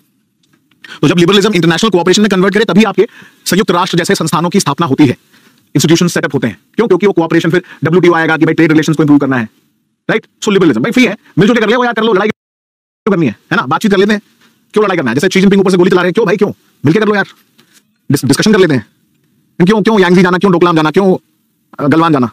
बट चाइना को समझ में आए तो भाई क्यों आए समझ में, वो तो रियलिस्ट है ना। अब आपको समझ में आया कि आपको क्या लगता है, हम लोग बोलते नहीं होंगे चाइना से कि भाई क्यों भाई क्या क्या मिल रहा है तेरे को करके ये सब, क्यों मतलब मुक्का खाने आ जाते हो बॉर्डर पे रोज, क्यों मतलब कुटाई चाहते हो रोज की तुम्हारी कुटाई करी जाए। समझ में आया नहीं ना, क्योंकि आइडियोलॉजी ही अलग है भाई, इंसान की आइडियोलॉजी ही अलग है। वो कह रहा है नहीं हम तो, मैं माओ जेडोंग की बात पे चलूंगा, माओ ने बोला है बंदूक उठाना है, मैं रियलिस्ट हूं। आप चेंज नहीं कर सकते ना, उसकी आइडियोलॉजी ऐसी है। अब आप समझ रहे हो क्यों क्यों चाइना नहीं सुधर सकता। तो जब हम बोलते हैं कि चाइना नहीं सुधर सकता उसका रीजन ये है, हम तो लिबरलिज्म बोल रहे हैं कि भाई आओ मिलकर बात करेंगे, सॉल्व करेंगे। भाई उस इंसान की मेंटालिटी ही नहीं सुनना, उसकी मेंटालिटी आइडियोलॉजी है कि नहीं मैं तो रियलिस्ट हूं, मैं रियलिज्म में ही बिलीव करूंगा। लिबरलिज्म क्या होता है जी, ये सब दोगलापन है, ठीक है। लिबरलिज्म है एक दोगलापन, मेरे को नहीं पता, मैं तो भाई रियलिस्ट ही हूं। तो अब आपको समझ में आया होगा कि क्यों ये कंट्री ऐसा है। आप समझ में आया सबको। तो वही आप सोचो कि बार बार क्यों लड़ाई होती है, क्योंकि उसको सुनना ही नहीं है। उसका एक ही माइंडसेट है कि भाई मैं लिबरलिज्म फॉलो नहीं करता, मैं रियलिस्ट फॉलो करता हूं, रियलिज्म। चाइना, अब जैसे एक यहां पे स्टेटमेंट आया बड़ा इंटरेस्टिंग है, which is a good question. ये बोल रहे हैं सर लेकिन चाइना भी तो पार्ट ऑफ यूएन है। भाई पार्ट होने से और काम करने में अलग है ना। जैसे आप इस क्लास के पार्ट हो, लेकिन क्या इसका मतलब आपका सिलेक्शन हो जाएगा? नहीं, मैं तो आपको पढ़ा दूंगा, मेहनत तो आपको भी करनी है। चाइना यूएन का पार्ट इसलिए नहीं है क्योंकि उसको कुछ करना है, उसको कुछ नहीं करना है इसलिए यूएन का पार्ट है वो।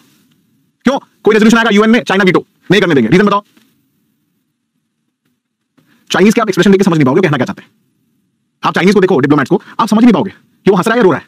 आपने उसको कुछ बोला, मतलब you are not really sure if they are smiling और आर दे सीरियस और आर दे सैड, क्योंकि उसका फंडा ही अलग है बॉस, जिंदगी का उसका फंडा अलग है। फंडा उसका ये है कि मुझे कुछ नहीं करने देना है। आपने सुना होगा ना यूएन में रेजोल्यूशन आया, यूएन का भी आप देखो, यूएन सिक्योरिटी काउंसिल का इंडिया नॉन परमानेंट मेंबर है, अभी प्रेसिडेंसी चल रही थी, कोई इंडिया रेजोल्यूशन लेके आया, चाइना वीटोड इट। पाकिस्तान के खिलाफ टेरर लेके चाइना वीटोड इट। उसको मतलब उसका जिंदगी का एक फंडा है क्लियर, मेरे को इंडिया यूएस और उसके एलाइज जो भी करेंगे उसके खिलाफ वोट करना है, चाहे कुछ भी हो, मेरी आइडियोलॉजी वही है, मैं वही करूंगा। ठीक है, समझ में आया? मेरे को बस वीटो करना है। अब आप इसी का एग्जांपल इंडिया के कॉन्टेक्स्ट में देखो, अगर यही चीज हम इंडिया करता तो इंडिया की क्या वैल्यू होती, लेकिन इंडिया ने नहीं करा। आपने देखा होगा रशिया यूक्रेन वॉर पे कई सारे रेजोल्यूशन आए, इंडिया ने क्या किया, एब्सटेन किया कि ना हम अगेंस्ट में है ना हम फेवर में है। लेकिन एक रेजोल्यूशन में इंडिया ने रशिया के खिलाफ भी वोट किया था कि नहीं किया था? इंडिया वोटेड अगेंस्ट रशिया, ठीक है, इंडिया ने वोट किया था रशिया के खिलाफ। तो ये हमारा स्टैंड दिखाता है कि हम लिबरलिस्ट हैं, और साथ साथ लिबरलिज्म के साथ हम प्रैग्मेटिक अप्रोच रखते हैं कि जो प्रैक्टिकल है, जो जरूरी है वो करेंगे। ये थोड़ी जबरदस्ती यहाँ बस हमारा आइडियोलॉजी ऐसी तो करते रहेंगे। That is where the word strategic economy, ठीक है, वो स्ट्रेटेजिक इकोनॉमी है कि भाई जो हमें सही लगेगा वो करेंगे। इसका मतलब थोड़ी कि हम साइड लेते रहेंगे लोगों की। अब आप एक बात बताओ, आप इमेजिन करो वर्ल्ड के one of the most powerful आदमी कौन, व्लादिमीर पुतिन, मोदी जी उनसे मिलते हैं। भाई मोदी जी भी पावरफुल कम थोड़ी है, लेकिन फिर भी आप देखो रशिया इज मोर पावरफुल ना देन इंडिया। पहली चीज क्या बोलते हैं मोदी जी कि हिज एक्सीलेंसी, मैं बड़ा शुक्रगुजार हूं आपका मिलने का कि आपने मेरे लिए हमसे मिलने का मौका दिया और मैं यहां आया था, ऐसा ऐसा। बट मुझे ऐसा लगता है कि इस समय ये जो दौर है वो जंग का नहीं है। भाई साहब मुंह पे बोलते पुतिन के, किसी लीडर की इतनी हिम्मत नहीं है, बोल दे वो पुतिन को मुंह पे कि लड़ाई मत करो, मुंह पे बोला मीडिया में सबके सामने। फिर सारे वेस्टर्न कंट्री अरे वाह वाह ताली बजा रहे मोदी जी के लिए कि देखो इंडिया, अरे prime minister Modi of India said it to Putin on the face that this is not the time of war, he gives it back to them. मतलब उसको ऐसा दिखाते हैं यूरोप की बहुत बड़ी जीत होगी उसमें। बट इंडिया ने बोला ना, अब पुतिन को अच्छा लगा बुरा क्या लगा, भाई हमने अपना ओपिनियन बताया। क्यों? क्योंकि भाई we know where we are, हमको पता है हमारे में कितना दम है और हम डरते नहीं किसी से। भाई पता नहीं आज वो वाला इंडिया नहीं जो पहले इंडिया था कि हाँ सरकार आप हमको मिसाइल दोगे तो हम आपकी बात मानेंगे, आप हमको नेवी देते हो तो हम आपकी बात मानेंगे। नहीं भाई, देते होगे, हमारे पास ऑप्शन है, तुम नहीं दोगे और खरीद लेंगे। They need us more than we need them, please remember this. We don't need Russia for that matter. भाई रशिया को आज इंडिया की जरूरत है, हमें जरूरत नहीं है उनकी इतनी, उनको भी बात पता है। और अमेरिका जो है वो किसी का सगा नहीं है। भले मैंने बुक में यहाँ पे लगा दिया है, उसका रीजन है ये क्वाड कंट्रीज का, उसका रीजन है कि ये 4 कंट्रीज डिफाइन करेंगे आगे के रिलेशनशिप जो है। लेकिन अमेरिका आल्सो नीड्स अस, क्योंकि देखो पाकिस्तान का तो उन्हें भरोसा नहीं है, उन्हें पता है पाकिस्तान से कुछ ना हो पाएगा। ये वही है कि तुमसे ना हो पाएगा बेटा, वो गैंग्स ऑफ वासेपुर वाली कहानी है कि बेटा तुमसे ना हो पाएगा, तुम रहने दो, बहुत कर लिया तुमने उपद्रव, ना तुम तालिबान संभाल पाए, ना तुम ये संभाल पाए, अब तुमसे ना हो पाएगा, तुम रहने दो, छोड़ दो, अपनी इकोनॉमी भी नहीं संभाल पा रहे हो। उन्हें समझ में आया एक ही कंट्री है जो चाइना को काउंटर कर सकती है, वो कौन सी कंट्री है? इंडिया। भाई इसके साथ बनाते हैं पार्टनरशिप, उसका अपना इंटरेस्ट है, वो भी कहीं ना कहीं फॉलो कर रहा है रियलिज्म को, लेकिन बड़े ही स्मार्ट तरीके से रियलिज्म को फॉलो कर रहा है। उससे भाई यही कंट्री है भाई साहब, इसके साथ टाई करते हैं, टाई अप करते हैं, क्योंकि यही चाइना को काउंटर कर पाएगी। क्योंकि क्यों? यंग पॉपुलेशन है, वर्किंग पॉपुलेशन है, इकोनॉमी बढ़ेगी, ग्रोथ होगी, मार्केट मिलेगी, तो उनके सामान बेचने के लिए सर सारा पैसे का खेल बाबू भैया, पैसे का खेल। उनकी गूगल माइक्रोसॉफ्ट डिफेंस लॉबी बोल रही है सर इंडिया में इन्वेस्ट करो। क्यों? क्योंकि खरीदने वाले लोग आए हैं, सेमी पेरिफेरी और पेरिफेरी दोनों ही मिलेंगे वहां पे आपको। उनको मार्केट चाहिए सर, मार्केट, आपका पैसा चाहिए उनको, कि खरीदने वाले आप लोग हो, बेच वो लोग हैं, उनका अपना इंटरेस्ट है। इसलिए इंडिया इज इंपॉर्टेंट। सब लोगों का आजकल ब्लू आइड बॉय है इंडिया। इट्स लाइक कि भाई इंडिया इंडिया, हर कंट्री बोल रही है इंडिया इंडिया। क्यों? क्योंकि इंडिया में we have the largest population now and also the youngest population. Young population, working age population, आपने पढ़ा है डेमोग्राफिक डिविडेंड पॉपुलेशन पिरामिड पढ़ा होगा आपने, इकोनॉमी पढ़ा है ना? क्या है उसमें? ये चीज तो है कि इंडिया की पॉपुलेशन अभी हमारी 2030-40 तक ऐसी रहेगी, 2050 के बाद डिक्लाइन होने लग जाएगी एज। तो हमारे पास नेक्स्ट ये कुछ 20-30 साल ही है बस, जहां पे हमें पीक करना है। यहां नहीं पीक कर पाए तो डेमोग्राफिक डिविडेंड नहीं मिलेगा। तो लिबरलिज्म उस चीज को बोलता है कि भाई कोऑपरेट करते, लड़ाई करने का कोई फायदा नहीं है। बात समझ में आ गई सबको? या तो कोई डाउट? 2 मिनट नजर पानी पी लूं। कोई सवाल? हाँ, सो कमिंग बैक, अब यार ये बताओ इसमें हम क्या करें? अब हम कोर कंट्री से तो कुछ मंगा के खिला नहीं सकते आपको। हम यहाँ पे किसी का डाउट आया, sir I am hungry, even I am hungry, but I still have to take class. At least you people can sit and eat and watch, I can't even do that, even I am hungry. ठीक है, चलो anyway, सो अब liberalism का एक modified form है, ठीक है, that is constructivism. नाम से लग रहा है कुछ कंस्ट्रक्ट करते हैं। कंस्ट्रक्शन अकेले तो होता नहीं है, पता है ना आपको? कंस्ट्रक्शन अकेले कर सकते हो क्या? नहीं कर सकते। कंस्ट्रक्शन के लिए आपको अलग अलग लोग चाहिए, अलग अलग पार्टनर चाहिए। एक मटेरियल लाएगा, एक जो है आर्किटेक्ट होगा, कोई कुछ होगा, कोई कुछ होगा, सबका अपना अपना रोल है। वैसे ही इंटरनेशनल रिलेशन में कंस्ट्रक्टिविज्म का भी अपना एक रोल है। तो it is not just the governments and institutions like UN that play a role. As you know, और भी ऐसे ऑर्गेनाइजेशंस हैं जैसे जिनको हम बोलते हैं non state actors, like NGO, multinational corporations, Google, Facebook, Meta, Oxfam, amnesty international, green peas, ये लोग भी आपके रिलेशंस को अफेक्ट करते हैं। एग्जांपल, आपने सुना होगा इंडिया में बहुत सारे ऐसे एनजीओ चल रहे हैं, और इनमें से बहुत सारे एनजीओ का काम क्या होता है कि भारत सरकार जो भी काम करे उसका आपको सिर्फ प्रोटेस्ट करना है। एफसीआरए पढ़ा होगा पॉलिटी में, पढ़ा नहीं पढ़ा? अब समझ में आ रहा है इंटरनेशनल रिलेशंस कैसे सबसे लिंक्ड है? एफसीआरए रूल्स पढ़ा है, फॉरेन कंट्रीब्यूशन रेगुलेशन एक्ट, कि भाई जो भी एनजीओ में, प्राइवेट एंटिटी में, एनजीओ में पैसा आएगा, आपको एसबीआई के एस्क्रो अकाउंट सीपी में जमा करना पड़ेगा, पहले बताना पड़ेगा आपको कि कहां यूज कर रहे हो। एमएचए देता है इसका लाइसेंस, पता है ना, मिनिस्ट्री ऑफ होम अफेयर्स। क्यों? क्योंकि आज के टाइम पे इतने पावरफुल हो गए हैं कि ये कंट्री की पॉलिसीज को अफेक्ट करने लग गए हैं। आप कहीं पे न्यूक्लियर पावर प्रोजेक्ट चल रहा है तो प्रोटेस्ट कर रहे हैं, कहीं कुछ चल रहा है तो प्रोटेस्ट कर रहे हैं। इंडिया में डेवलपमेंट हो रहा है तो बोल रहे हैं क्लाइमेट चेंज हो रहा है। बेसिकली ग्रेटा थनबर्ग टाइप लोग जो हैं वो इसी एंटिटी हैं, कंस्ट्रक्टिविज्म के पार्ट हैं। ग्रेटा थनबर्ग सुना है ना नाम आपने? How dare you, how dare you, how dare you, Donald Trump को बोल गया। ठीक है, सो हाउ डेयर यू। तो मतलब अब क्या है, ऑब्वियसली बात है कि भाई हर किसी का अपना एक एजेंडा है, तो वो एजेंडा कई बार आपके रिलेशंस को अफेक्ट करता है, वो कंस्ट्रक्टिविज्म के अंदर आता है। ठीक है, टूल किट आपको बताइए। Next is feminism. Do you know who she is? जिनकी फोटो है पीछे, हु शी इज, नाम बताइए। Jacinda Ardern, she is the current prime minister of New Zealand now. फरवरी बाद, अभी तो एक्स नहीं है यार, देखो अभी नहीं है, फरवरी के बाद she will resign, but she has come out openly and said that I will resign and I will not continue. अच्छा, आप में से कितने लोगों को लगता है कि जो उन्होंने डिसाइड किया वो सही है या गलत है? क्या लगता है आपको, सही किया गलत किया? तो फेमिनिज्म जो थ्योरी है वो बिलीव करती है कि वुमेन का रोल बड़ा इंपॉर्टेंट है इंटरनेशनल रिलेशंस एंड पॉलिटिक्स में। ठीक है, so feminist are interested in tracking political and social development, जो फीमेल जो लेड इंस्टीट्यूशंस हैं, तो फीमेल के रोल के बारे में बात करते हैं। तो Condoleezza Rice, Hillary Clinton, Jacinda Ardern, ये सारे लोग जो है बेसिकली एडवोकेट करते हैं रोल ऑफ वुमेन। तो अभी Kamala Harris, the vice president of America, right, हमारे यहाँ honourable president of India Shri Draupadi Murmu ji, ठीक है, इवन वो जो है फेमिनिज्म की फिलोसफी में आ जाएगा उनका। तो जसिंडा आर्डन का पर्सनल ओपिनियन था, क्योंकि ये सवाल एथिक्स में पूछा जा सकता है। It is not a question जो इंटरनेशनल रिलेशंस के पर्सपेक्टिव से आएगा, बट ये एथिक्स में पूछ सकते हैं, क्योंकि जसिंडा आर्डन ने बोला कि हर ह्यूमन बीइंग का एक समय होता है, कैपेसिटी होती है, और जब उसको लगे कि वो नहीं डिलीवर कर सकता है तो उसको पोजीशन छोड़ देनी चाहिए, which I think was very honest of her and it was very brave. क्योंकि जनरली जो लोग पावर पे होते हैं ना, वो पावर छोड़ना नहीं चाहते। कौन छोड़ना चाहता है यार पावर? कौन चाहता है? जो एक बार बन गया फिर उसको लगता है चस्का लग जाता है पावर का। पावर छोड़ना बहुत बड़ी चीज होती है, और वो इंसान जो है इसलिए पावर छोड़ दिया क्योंकि उसको अपनी फैमिली के साथ टाइम स्पेंड करना है। ठीक है, उसको अपनी फैमिली के बारे में सोचना है, उनकी बेटी है उसको बड़े होते हुए देखना है। ठीक है, तो she will be involved in politics but she will not be the PM, because it's a very brave decision for her to take. ठीक है, it's a very big decision, क्योंकि एक बार जब आप पावर में आ जाते हो, who wants to let go of power? कोई नहीं चाहता, सब चाहते हैं पावर रहे हमारे पास। तो इट्स लाइक दैट, इनसेशिएबल है, मतलब आप कभी सेटिस्फाई नहीं हो सकते। हर बार लगेगा यार मेरे से ज्यादा पावर इसको है। तो एक बड़ा फेमस वीडियो है, आप सब जानते होंगे, गौर गोपाल दास जी हैं, बड़े फेमस मेंटोर हैं। गौर गोपाल दास जी का नाम सुना आपने? सबने वीडियो बड़े आते हैं उनके, मोटिवेशनल स्पिरिचुअल वीडियोस आते हैं। तो एक वीडियो में उन्होंने पूछा कि भाई आप इतने बड़े-बड़े बिलियनियर्स और बड़े-बड़े पॉलिटिकल लीडर्स को आप मेंटोर करते हो, आप उनको एडवाइस देते हो, तो लोग क्या पूछते हैं आपसे? तो उन्होंने बोला यार देखो, जो बिलियनियर्स लोग होते हैं ना, बड़े अमीर कैपिटलिस्ट होते हैं, उनको सिर्फ एक ही टेंशन होती है लाइफ में कि मेरे से ज्यादा इसके पास है। तो बिलियनियर कोई खुश नहीं है, उसे लगता है मैं वर्ल्ड का सेकंड रिचेस्ट इंसान हूं तो मैं रिचेस्ट क्यों नहीं हूं? थर्ड वाले को लगेगा मैं सेकंड क्यों नहीं हूं? फोर्थ वाले को लगेगा मैं थर्ड नहीं हूं।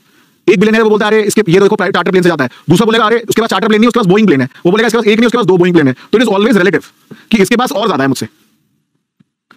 ठीक है, तो ये चीज है।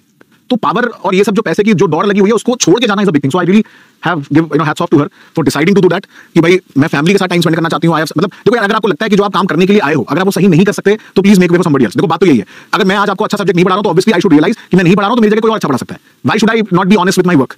है ना? तो वही चीज है, अगर किसी टीचर को लगता है कि वो अच्छा नहीं पढ़ा सकता या वो टॉपिक को नहीं अच्छे से एक्सप्लेन कर पा रहा है, maybe somebody else can do that, right? So वही चीज है। So it's like that. So feminism believes कि हमें वुमेन एम्पावरमेंट की बात करनी है। ठीक है, दैट्स द थिंग। अब आई थिंक बड़ी लास्ट थ्योरी है, फिर उसके बाद हम लोग इंडिया की फॉरेन पॉलिसी के बारे में बात करेंगे। तो एक ब्रेक लेंगे इससे पहले, and then will start with India's foreign policy. तो ये पीछे जो आप देख रहे हो इनका नाम है रॉबर्ट कैनेरो। ठीक है, रॉबर्ट कैनेरो ने बड़ी इंटरेस्टिंग थ्योरी दी थी। It's not just about international relations, it's generally about ये थ्योरी है कि अलग अलग कंट्रीज कैसे बने। तो उसमें से एक थ्योरी इनकी है जिसको बुलाता है सर्कमस्क्रिप्शन थ्योरी। ठीक है, सर्कमस्क्रिप्शन थ्योरी। सो पॉइंट ये है कि सर्कमस्क्रिप्शन थ्योरी क्या कहती है? सर्कमस्क्रिप्शन थ्योरी ये बोलती है कि जो एवोल्यूशन हुआ है स्टेट्स का, ठीक है, वो बेसिकली हुआ है बिकॉज ऑफ द प्रेशर। और वो प्रेशर क्यों आया? Because there was a scarcity of resource, resources इतने अवेलेबल नहीं थे। ठीक है, So the theory posits that as societies grew in size and complexity, they faced increasing competition for resources, which led to the development of a centralized government that could manage and distribute the resources.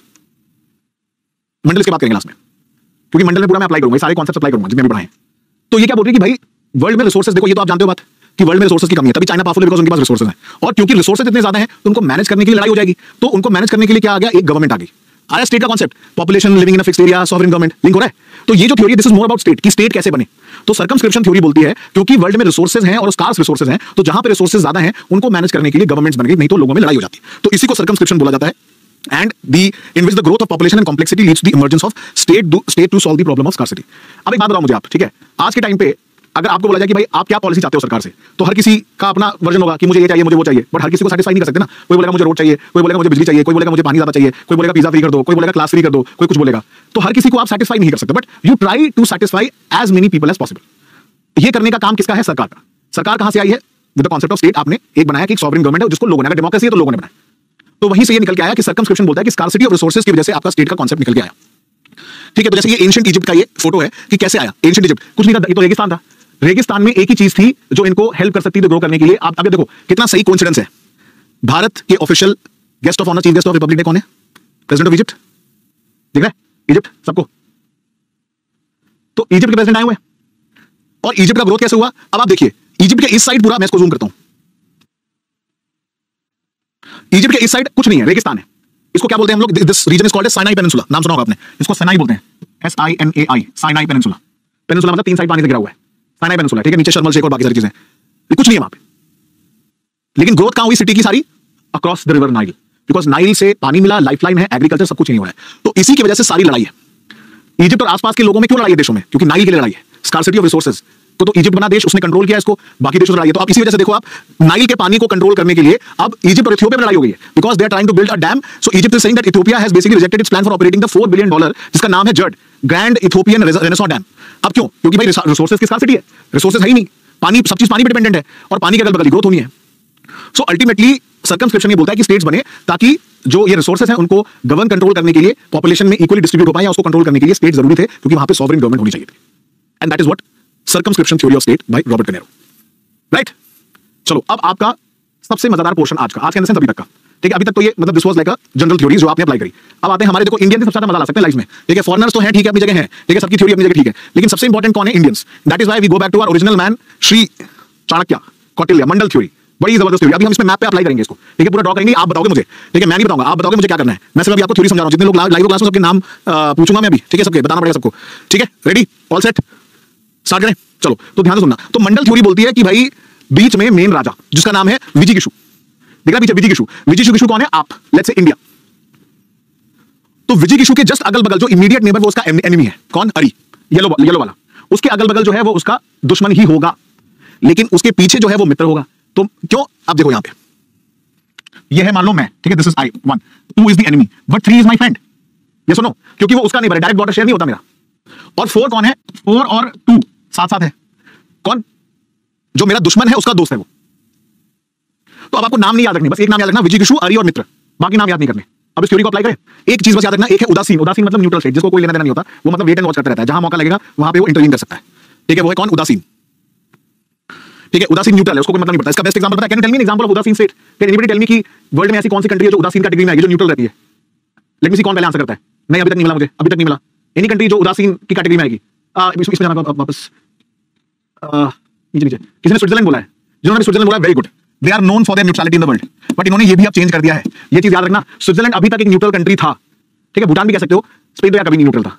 Switzerland is known for neutrality. In fact world में जब भी कोई conflict होते हैं countries के बीच में, Switzerland को बोला जाता है नेगोशिएट करने के लिए। ठीक है, स्विट्जरलैंड को नेगोशिएट करने के लिए बोला जाता है, स्विट्जरलैंड जो है। बट रिसेंटली आपने देखा होगा कि स्विट्जरलैंड ने भी अपनी न्यूट्रलिटी हटाई है यूक्रेन वॉर में। उन्होंने यूक्रेन और बेसिकली आप देखोगे यूरोप का सपोर्ट किया अगेंस्ट रशिया। सो रिसेंटली उनकी न्यूट्रलिटी खत्म हो गई है। ठीक है, क्लियर। तो ये क्या है, न्यूट्रल है, कोई मतलब नहीं इसको। ठीक है, सिमिलरली एक मध्यम स्टेट है, मध्यम मतलब इनडिफरेंट। तो आप लोग दो चीजों में कंफ्यूज हो रहे हो। ठीक है, जैसे कुछ लोग यहाँ पे एग्जांपल दे रहे हैं भूटान का। Bhutan is an intermediate state. Bhutan क्या है, इंटरमीडिएट, इनडिफरेंट है, न्यूट्रल नहीं है, क्योंकि भूटान चाइना के साथ भी बात करता है।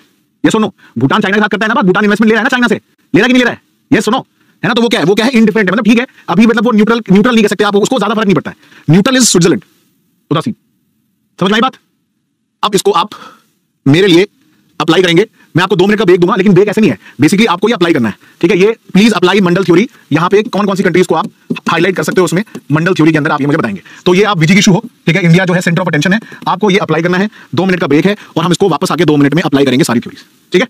तो विजिगिशु कौन उसका एनिमी है, बेसिकली आपको बस मेरे को बताना है कौन एनिमी है, कौन फ्रेंडली है, कौन एनिमी, कौन फ्रेंडली है, ठीक है। 4 चीजें बतानी है। एक, कौन मेरा एनिमी, ठीक है, कौन मेरा फ्रेंडली, कौन न्यूट्रल एंड कौन इंटरमीडिएट, उदासीन मध्यम, बस ये चीज बतानी है, ठीक है। 1 2 3 4 मैंने नंबरिंग कर दिया, आपको बस नंबरिंग करके बतानी है मुझे। तो मेरा enemy state 1, friendly state 2, neutral 3 है और 4th है इंटरमीडिएट, ठीक है। हो जाएगा 2 मिनट, चलो। So of course I am the विजिगिशु, I am India. Mandal theory बोलती है मेरे इमीडिएट विसिनिटी में जो भी है वो मेरा कौन है, दुश्मन, ठीक है, immediate circle. Pakistan is my enemy, China is my enemy, Nepal to an extend is also my enemy. क्या वो मतलब बिन थाली का बैंगन है वो, ठीक है। Even Bangladesh is our enemy, Bangladesh के साथ तो अभी रिलेशन अच्छे हुए हैं ना। Remember the times of Khalida Zia, you know Khalida Zia, persecution of Hindus in Bangladesh अभी भी होता है। पाकिस्तान का वो सपोर्टर ही है वो, तो अभी ठीक है। Myanmar is my enemy, in one way it is enemy, क्यों, क्योंकि चाइना की बात मानता है वो, है कि नहीं बताओ। Myanmar is also an enemy ना। कौन सा फ्रेंड, एक्सट्रीमली फ्रेंडली कंट्री तो नहीं है, देखो मेरा वो मौका परस्त कंट्री है, डिक्टेटरशिप है, चाइना से पूरा पैसा मिलता है उसको। श्रीलंका के बारे में तो आप जानते ही हो, चाइना को पोर्ट दे रखा है यहाँ पे उन्होंने, हमन तोता, क्योंकि चाइना का तोता है वो, चाइना का तोता, जो चाइना बोलेगा वो करेगा।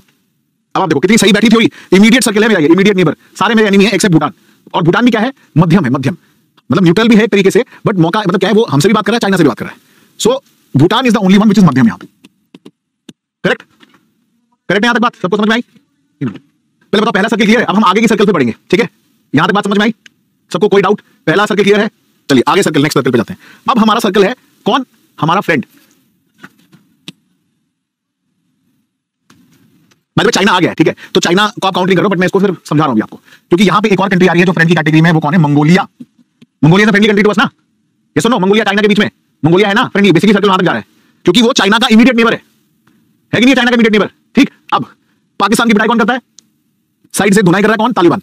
कहां का, अफगानिस्तान का, फ्रेंडली कंट्री। इधर अपना दोस्त कौन, मालदीव्स है, ये सुनो, मालदीव्स नीचे।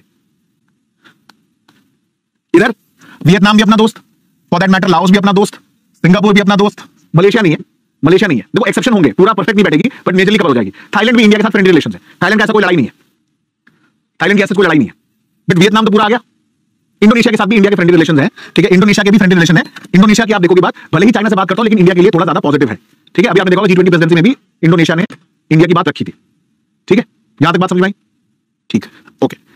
अब आप देख रहे हो ऊपर की तरफ कुछ और देश हैं जो हमारे फ्रेंडली नेशन है, कौन, सेंट्रल एशिया, कजाकिस्तान, ये सारे देश। क्यों, क्योंकि वो किसके, पाकिस्तान के नेबरिंग कंट्रीज हैं।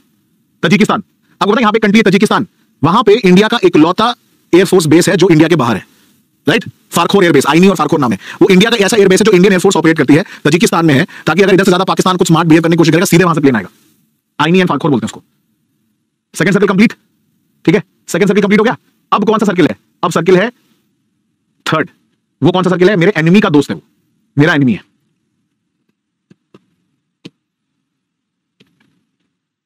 अब इसमें एक चीज आपकी फिट नहीं बैठेगी, कौन सी, रशिया यहां पे नहीं फिट बैठेगा, बिकॉज़ रशिया मेरा एलाई है, ठीक है। रशिया यहां पे फिट नहीं आएगा, बट रशिया भी अगर आप देखो, अब अगर आप ध्यान से सोचो, ठीक है, रशिया हमारा एलाई तो है, बट क्यों है, क्योंकि रशिया को हमारी जरूरत है। बट आपको पता है ना, रशिया चाइना को भी सपोर्ट करता है, पाकिस्तान को भी सपोर्ट करता है कि नहीं करता है। चाइना के साथ अच्छे रिलेशन है उसके, है कि नहीं है, और पाकिस्तान के भी साथ ठीक है, कोई ऐसे बुरे नहीं है। हाँ, इंडिया को फेवर ज्यादा कर देता है, तो ऐसा तो नहीं कि बिल्कुल है, क्यों, क्योंकि उनका अपना इंटरेस्ट है भाई, हमें डिफेंस इक्विपमेंट बेचने। So there will be exceptions, but comparatively we have better relation with Russia, right. क्योंकि ना रशिया की, देखो रशियंस के लिए, रशियंस डिप्लोमैट की एक बहुत फेमस लाइन है, that there are no permanent enemies and no permanent friends in foreign policy and diplomacy. ये रशियंस की लाइन है, कोई परमानेंट दोस्त और कोई परमानेंट दुश्मन नहीं है सर, ये रशियंस बोलते हैं खुद ही, तो वो भी जानते हैं कि जहां जरूरत पड़ेगी, ठीक है, we will have to look at our own interest, only permanent interest, correct. तो हेनरी किसिंजर ने पहले बोला हो, लेकिन रशियन डिप्लोमैटिक सर्कल्स में ये बात बिल्कुल वैलिड तरीके से उनके सर्कल्स में ही बोली जाती है, that there are only no permanent friends and no permanent enemies, ठीक है। तो अब आप देखिए, यहां पे रशिया तो उस तरीके से फिट नहीं बैठ रहा, लेकिन कुछ कंट्रीज यहां फिट बैठ रही हैं, जैसे कि ईरान, सऊदी, यूएई, ओमान, सारे इस्लामिक कंट्रीज आ गए। आपको लगता है ईरान हमारा दोस्त है, चार बार पोर्ट चाइना को नहीं दे दिया उसने आधा प्रोजेक्ट, बताओ आप, दोस्त तो नहीं है, वो सिर्फ इसलिए साथ दे रहा है क्योंकि हमारी कोई लड़ाई नहीं है। इंडिया में सिग्निफिकेंट मुस्लिम पॉपुलेशन है जो शिया है, एंड दे आल्सो वांट शिया का सपोर्ट, उनको बस सपोर्ट से मतलब है, ठीक है। अब आप ये बोल सकते हो सर, लेकिन सऊदी के साथ तो हमारे रिलेशन अच्छे हो गए, यूएई के साथ रिलेशन अच्छे हो गए, बात तो सही है, लेकिन क्या आप ये गारंटी से बोल सकते हो कि कल को लड़ाई होगी तो इंडिया के साथ खड़े होंगे? शायद हाँ, बट गारंटी से तो नहीं बोल सकते, शायद बोल सकते हो, क्योंकि अभी भी देयर आइडियोलॉजी इज कि भाई Pakistan is a Islamic country and we are also followers of Islam. Pakistan को उन्होंने शुरू से सपोर्ट करते आए, ठीक है, वो अलग बात है कि क्योंकि इंडिया का इतना दबदबा है और मोदी जी की इतनी रिस्पेक्ट है, ठीक है, मोदी जी ने अपना दबदबा बना रखा है, भारत का दबदबा बना हुआ है, इसलिए सुनते हैं लोग। तो आज तक कभी आपने सुना था? तभी तो हम बोल रहे हैं ना कि लुक वेस्ट पॉलिसी क्यों सक्सेसफुल हो रही है, ठीक है, लुक वेस्ट पॉलिसी क्यों सक्सेसफुल हो रही है, क्योंकि चाइना के दबाव के बावजूद ये जो मिडिल ईस्टर्न कंट्रीज हैं वो इंडिया की बात सुन रहे हैं। बट इसका मतलब ये नहीं है कि वो इंडिया का साथ हर जगह देंगे। क्लासिक एग्जांपल देता हूं, रिसेंटली आपने कुछ दिनों पहले देखा होगा न्यूज में कि सऊदी अरेबिया ने पाकिस्तान में बहुत ज्यादा सिग्निफिकेंट इन्वेस्टमेंट किया है। न्यूज में आया था अभी 15 दिन पहले, बिलियंस ऑफ डॉलर्स का इन्वेस्टमेंट किया। क्यों कर रहे हो सर? जब आपको पता है फेल स्टेट है, क्यों कर रहे हो? क्योंकि उनको भी पता है कि इंडिया को काउंटर करने के लिए पाकिस्तान चाहिए। भाई मंडल थ्योरी है, ये बिल्कुल सही बैठती है। और अभी जो नए आर्मी जनरल आए पाकिस्तान के, कौन है आर्मी जनरल नए? जो उनके आईएसआई के हेड थे, अभी नए आर्मी जनरल आए मुनीर। अभी उनके साथ टेंट में मिले थे मोहम्मद बिन सलमान, या नहीं मिले थे? टेंट में बुलाया था उनके पूरे पाकिस्तान आर्मी को, आओ चलो बैठ के बातचीत करते हैं। आसिम मुनीर, देखा था न्यूज में आया था फ्लैश की Saudi prince Mohammed bin Salman host Pakistan army general. Link हो गया? तो परमानेंट फ्रेंड या परमानेंट एनिमी, सर कुछ नहीं पता, बट एज पर Mandal theory not our friend. मतलब आप इनको ना ये नहीं बोल सकते कि they are all weather friend, नहीं है, ऑल वेदर एलाइड नहीं कर सकते कि जब जरूरत पड़ेगी तो खड़े रहेंगे हमारे लिए। हाँ, कभी कभी खड़े रह सकते हैं। जैसे एग्जांपल देता हूं, जब बालाकोट वाला इशू हुआ और जो हमारे पायलट थे, कौन वर्तमान, प्लेन गिर गया पाकिस्तान में, पकड़ लिया उनको बालाकोट के बाद, ठीक है, अभिनंदन वर्तमान, ठीक है। तो अभिनंदन जी जो है उनको छुड़ाने में किसका रोल सबसे ज्यादा था? एक इंसान डोनाल्ड ट्रंप, भाई साहब फोन करके बोल दिया, और Saudi Arabia Mohammed bin Salman. Mohammed bin Salman don't escalate, release immediately. It was Mohammed bin Salman, it was MBS Saudi, क्योंकि साउथ मोदी जी ने फोन करके बोला कि भाई सऊदी की बात सुनेगा पाकिस्तान, क्योंकि सऊदी पैसा देता है उनको। मोहम्मद बिन सलमान जिस दिन चाहे उस दिन रोक दे सारे इन्वेस्टमेंट। सऊदी ने फोन किया मोहम्मद बिन सलमान से, क्या कि भाई एस्केलेट करने की जरूरत नहीं है तुमने, बिकॉज यार देखो हर किसी को पता है पुलवामा पाकिस्तान ने कराया है, सबको पता है। तो मोहम्मद बिन सलमान ने बोला कि देखो तांडव तो तुमने करना चालू नहीं, उन्होंने बोला उपद्रव तो तुमने चालू किया, पुलवामा किया ना तुमने, तो जब बालाकोट तांडव हुआ है तो फिर क्यों बोल रहे हो? तुमने मारा उन्होंने मारा, बात बराबर हो गई, खत्म करो। But that does not justify things. कहने का मतलब देखो, मैं आपको एक चीज बताता हूं जो मेरे को थोड़ा सीखने को मिली है डिप्लोमेसी में, कैसे काम करते हैं चीजों को, थोड़ा आपको पर्सनल एक्सपीरियंस बताता हूं कि how does it work. It is always about negotiation and bargaining. तो आप लोग देखते हो ना जब मीटिंग होती है बैकडोर में क्या होता है, अब मैं आपको बताता हूं इनसाइडर स्टफ, ठीक है, कितने लोग को जाना है बैक। एक्चुअली आप देखते हो जैसे भी इजिप्शियन प्रेसिडेंट आए, मोदी जी मिले, फोटो शूट हो गया, फिर वो हैदराबाद में हाउस में देखते हो आप गेट के अंदर जाते हैं, ठीक है, गेट के अंदर जब जाते हैं दरवाजा बंद हो जाता है, no media allowed. What happens there, that is the most important thing. अब आपको लगता है मोदी जी जाते होंगे, इजिप्शियन प्रेसिडेंट बोलते होंगे हाँ हाँ सर अच्छा लग रहा है, दिल्ली में ठंड में, आप यहाँ कैसा है? बढ़िया, तो वो ट्रांसलेट करता है उनको, और कैसा लगा आपको, क्या चल रहा है? सब बढ़िया, मस्त, हाँ सब मस्त। आप बोलो सर, ऐसी बात होती है, यही बात होती है जो आपने देखा ना इंडिया और इजिप्ट ने आज एमओयू साइन किया है। आपको लगता है वो बैठ के डिस्कशन होता है उस बारे में? कुछ नहीं होता, जो होना होता है पहले हो चुका होता है। ये सिर्फ सर फाइनल साइनिंग सेरेमनी है, ये पहली बातचीत हो चुकी है, डिप्लोमेट्स कर चुके हैं, मिनिस्टर्स मिल चुके हैं, बैक चैनल सब कुछ हो चुका है। ये सिर्फ आइसिंग है सर, ये सिर्फ केक पे आपने जो है चेरी लगा दी है, बस चेरी ऑन द टॉप। वहां सिर्फ मिलके बस ये बात का होता है कि हाँ सर सब मस्त चंगा सी, आओ जी मिलते हैं, खाते पीते हैं, घूमो, आप परेड वरेड देखो, क्या है सब, टेंशन लेने की जरूरत है। तो डिप्लोमेसी में it is always about bargaining and जितना ज्यादा हो सके अपनी बातें मनवाना। अब वो कैसे होता है? मान लो इंडिया को फॉर एग्जांपल 3 चीजें या लेट्स से 5 चीजें मनवानी है इजिप्ट से, कैसे मनवाएंगे? ठीक है, अब सुनना बड़ा इंटरेस्टिंग है, क्योंकि ऐसे पेपर पॉलिसी ड्राफ्ट की जाती है। ड्राफ्ट अभी बता रहा हूं ना, आ रहा हूं अभी आ रहा हूं, कैसे करते हैं ये तो देखो मैंने बताया कि पहले दिखता है जो कैसा होता है। जब पॉलिसी ड्राफ्ट की जाती है तो उसको बोला जाता है आपका ऑफिशियल कम्युनिके, मिनिस्टरियल स्टेटमेंट, ये सब चीजें होती है, अलग चीजें आपको आराम से बताऊंगा, मतलब टेक्निकल टर्म्स है। तो उसमें जितने आपके मिनिस्टर्स के नीचे जो डिप्लोमेट्स होंगे, सेक्रेटरीज होंगे, वो सब लोग लगे रहेंगे, प्राइवेट प्लेयर्स भी एंगेज रहते हैं, नॉन स्टेट एक्टर्स भी रहते हैं, कुछ सब मिलजुल के डिस्कशन कर रहे होते हैं, फिर जाके डिस्कशन होता है उनके डिप्लोमेट के बीच में। हमारे तो हमारे फॉरेन सेक्रेटरी, उनके फॉरेन सेक्रेटरी बैठेंगे, डिफेंस के बैठेंगे, जो सेक्टर का एमओयू है, मान लो डिफेंस का है, एग्रीकल्चर का है, सब लोग बैठ रहे हैं। अब इंडिया ने बोला कि हमें ये हमारे ये 10 पॉइंट है, आप मानो। ये बोले अरे ये तो बिल्कुल नहीं हो सकता, आपने ये लिख दिया। आगे बोला ये तो बिल्कुल ही नहीं हो सकता, मान ही नहीं सकते। वो इंडिया बोला कि जरा सर ये सुएज कैनाल क्राइसिस बहुत होता है, आप इंडिया के पोर्ट्स को ना, हमारी शिप्स को थोड़ा सस्ते दाम पे दे दो एक्सेस।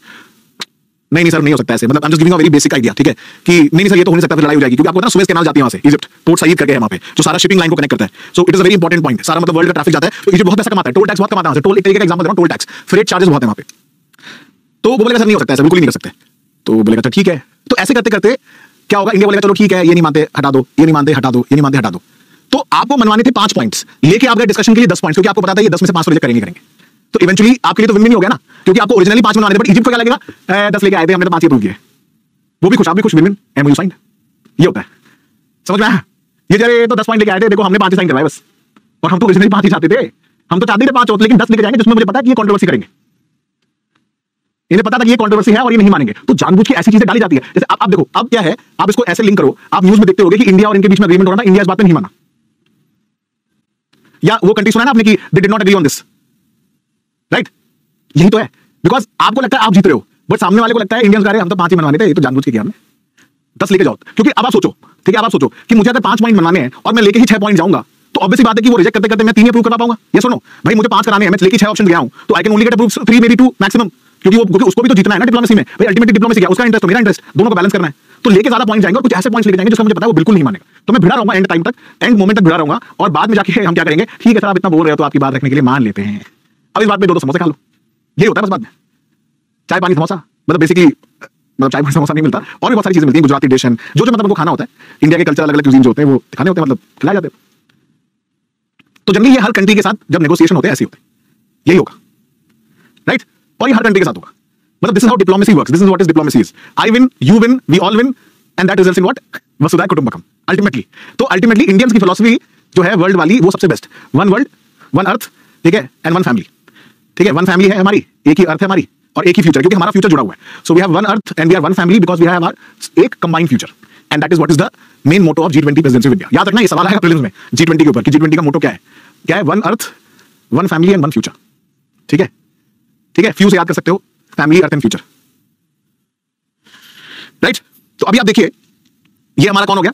मंडल थ्योरी के हिसाब से सारी चीज होगी। अब इसको आप और एक्सपैंड करते चले जाओ तो अब हमारा यूरोप आ जाएगा, यूरोप में हमारे कुछ फ्रेंडली कंट्रीज हैं, फिर और एक्सपैंड कर दो हमारे एनिमी कंट्रीज आ जाएंगे। So this is how it is, but is it clear now? समझ में आया? अब देखो, आप इसको आप एक्सपैंड करोगे तो आपका जापान आ जाएगा, यहाँ पे जापान इंडिया का फ्रेंडली हो गया, right? So this is how your Mandal theory works, clear है? अब इसमें यूएस कहीं दिख रहा आपको, क्यों? क्योंकि यूएस कौन सा स्टेट है? मध्यम, अपना मौका देखेगा जहां पे लगेगा, ठीक है, मध्यम मध्यम मध्यम, उदासीन नहीं है, न्यूट्रल नहीं है, मध्यम है, अपना मौका देख रहा है, ठीक है, clear? So this finishes your topic of theories of international relations. अभी तक बताइए कोई डाउट है आपको? चलिए, so let's move on to the evolution of India's foreign policy. Bharat की विदेश नीति के बारे में बात करेंगे। तो foreign policy of India refers to strategies and objectives that guide our country's action towards other nation which affects our relation with them. अब आप जैसे कल किसी से कोई मुझसे सवाल पूछ रहा था कि अब यार मैं नाम नहीं लूंगा यहाँ पे, लेकिन अब यार एक बात बताओ, अगर आप ऐसे सवाल पूछोगे तो कैसे काम चलेगा? थोड़ा मैपिंग देखनी पड़ेगी। अब यहाँ पे एक भैया हैं, वो कमेंट कर रहे हैं सर लेकिन यूएस तो यूरोपियन कंट्री है। सर एक पूरा कॉन्टिनेंट ही अलग है, यूएस नॉर्थ अमेरिका उसका एक पार्ट है, कौन सा यूरोप में आता है? नेटो को लिंक मत करो, क्या हो गया? पहली बार मुझे पता चला कि यूरोप में है अमेरिका, क्या हो जाता है? मैं समझ गया, ठीक है, मतलब नहीं कल्चर के हिसाब से भी नहीं है सर। हाउ कैन यू से यूरोप का कल्चर एंड अमेरिका का कल्चर सेम है? आप गए हो यूरोप या अमेरिका, कभी देखा है आपने? Just because they are white people that does not mean their culture is same. भाई यूरोप में फ्रेंच का कल्चर अलग है स्विच से, स्पेन का कल्चर इटली से, सेम जगह ही सेम नहीं है। अमेरिकन का बिल्कुल अलग है, मतलब they don't like each other, you know, Americans hate Europeans and they vice versa, ऐसा नहीं है, ठीक है? एनीवे, सो अब देखिए, कल हम बात कर रहे थे, कल कोई सवाल भी आया था कि सर हम लोग जो है अपनी फॉरेन पॉलिसी इंटरनेशनल रिलेशन में क्या कॉन्स्टिट्यूशन का पार्ट कोई मेंशन कर सकते हैं? सर देखो मेंशन कर सकते हैं भाई, निकल तो वहीं से आ रहा है ना। आर्टिकल 51 क्या है कॉन्स्टिट्यूशन का? What is this 51? बोलते हैं ना promoting international peace and security, just and honourable relations with country. क्या है 51? रिवाइज करने की जरूरत है। कुछ लोग बोल रहे हैं फंडामेंटल ड्यूटी, कोई बोल रहा है डीपीएसपी। फंडामेंटल ड्यूटी 51 है, 51 ए है? थिंक अबाउट इट, सोचिए, यही सवाल फंसता है एग्जाम में, समझ में आया?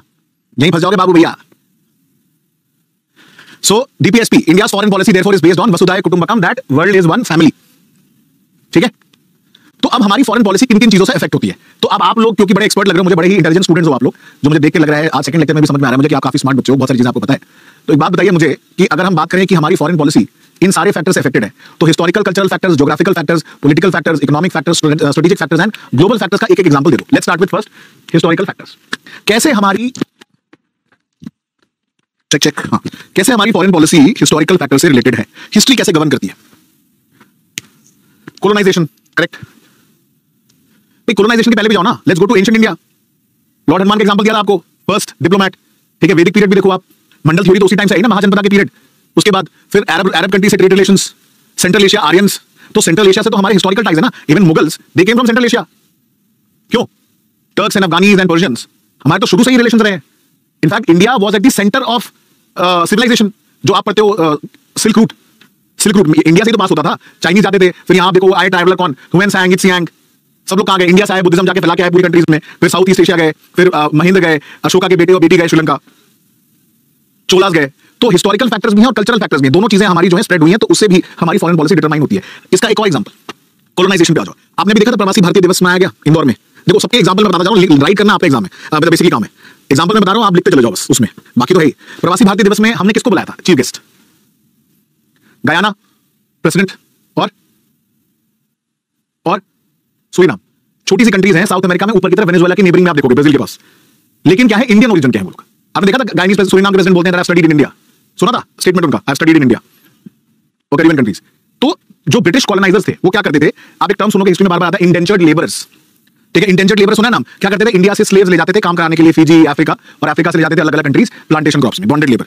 वो वही इंडियंस जाके वहां सेटल हो गए अलग अलग कंट्री में। आज के टाइम में बताओ उन्हीं के सब एंसेस्टर्स थे, वो प्रेसिडेंट बन गए, कोई फिजी का प्रेसिडेंट है, कोई कहीं का है। तो हो गया historical cultural factor. Cultural factor क्यों? क्योंकि इंडियंस का कल्चर पहले पहुंचा वहां पे, हिस्ट्री है।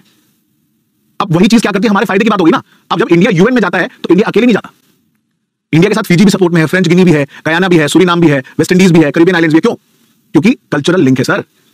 We are one way or the other linked together through history and culture. समझ में आया? तो वो क्या है, हमारी फॉरेन पॉलिसी को भी डिटरमाइन करता है। तो क्यों हम प्रवासी भारतीय दिवस मनाते हैं? क्या रीजन है बताओ, क्यों मनाया जाता है प्रवासी भारतीय दिवस 14 जनवरी को? Why? Because that is the day Mahatma Gandhi return back from Africa to India, recognition of that. And आज के टाइम पे इंडियंस डिसाइड करते हैं आपकी ग्लोबल डिप्लोमेसी में। जो डायस्पोरा वर्ड यूज होता है ना, डायस्पोरा क्या है? हमारे वही तो लोग हैं जो बाहर रह रहे हैं। तो डायस्पोरा आपको लगता होगा कि लोग बाहर रह रहे हैं, भैया they are a big big lobby for us. Basically हम इंडिया में रह के वो काम नहीं कर पा रहे हैं जो हमारे लिए इंडियंस वहां रह के कर रहे हैं। आपको पता है अमेरिका के साथ बहुत सारे जो एग्रीमेंट होते हैं वो इस वजह से होते हैं क्योंकि अमेरिका जानता है कि उनके लिए बहुत बड़ा वोट बैंक है इंडियंस इन अमेरिका। जो हमारे जो उनकी डिफेंस लॉबी है उसमें बहुत सारे तो इंडियंस ही बैठे हुए हैं बड़ी बड़ी कंपनीज में। तो ये सुंदर पिचाई और सत्य नेडेला और बाकी लोग क्या कर रहे हैं? Putting our interest also one way or the other, right? That is historical and cultural factors. Clear? तो इंडिया की आपको पढ़ोगे आगे चल के सिविल न्यूक्लियर डील हुई थी, 1-2-3 डील बोलते हैं मनमोहन सिंह जी के टाइम पे, जॉर्ज बुश। उसमें सबसे बड़ा रोल जो है वो इंडियन डायस्पोरा का था। इंडिया को बोल ही रहे थे भाई, अलाउ ही नहीं कर रहे थे। आपको पता है what is that deal? You know what is that 1-2-3 civil nuclear deal? पता है आपको उसके बारे में क्या हुआ था? मैं बता देता हूं, बहुत शॉर्ट में बताता हूं। आपको पता है इंडिया सिग्नेटरी नहीं है किसका? एनपीटी का, जो नॉन प्रोलिफरेशन ट्रीटी कहते हैं जिसको। बहुत अभी सिंपल से बता रहा हूं, डरने की बात नहीं, जिनको नहीं पता सिंपल शब्दों में समझा रहा हूं, बाकी नोट्स में और आगे हम डिस्कस करेंगे। अब उसका मेन कारण क्या है? क्योंकि हमने न्यूक्लियर टेस्ट करा लिए, पोखरान हो गया, ठीक है। अब हम न्यूक्लियर पावर बन गए भाई, हमारे पास बम है, बना सकते हैं, दागा भी सकते हैं। तो अब घबरा गया अमेरिका, बाकी कंट्री, अरे ये इंडिया जैसा देश बताओ न्यूक्लियर पावर बन गया, हमारी तो कोई वैल्यू रही नहीं। घबरा गए लोग, क्या करें? इन्होंने एक काम करो, एनपीटी बनाओ, नॉन प्रोलिफरेशन ट्रीटी बनाओ, और सीटीबीटी भी बनाओ कि अब जो देश है कोई न्यूक्लियर टेस्ट नहीं करेगा। घबरा गया ना उसके बाद से, इंडिया के बाद से टेस्ट के बाद उन्हें लगा भाई सब कंट्री न्यूक्लियर पावर हो जाएंगे तो हमारी तो वैल्यू नहीं रहेगी कोई।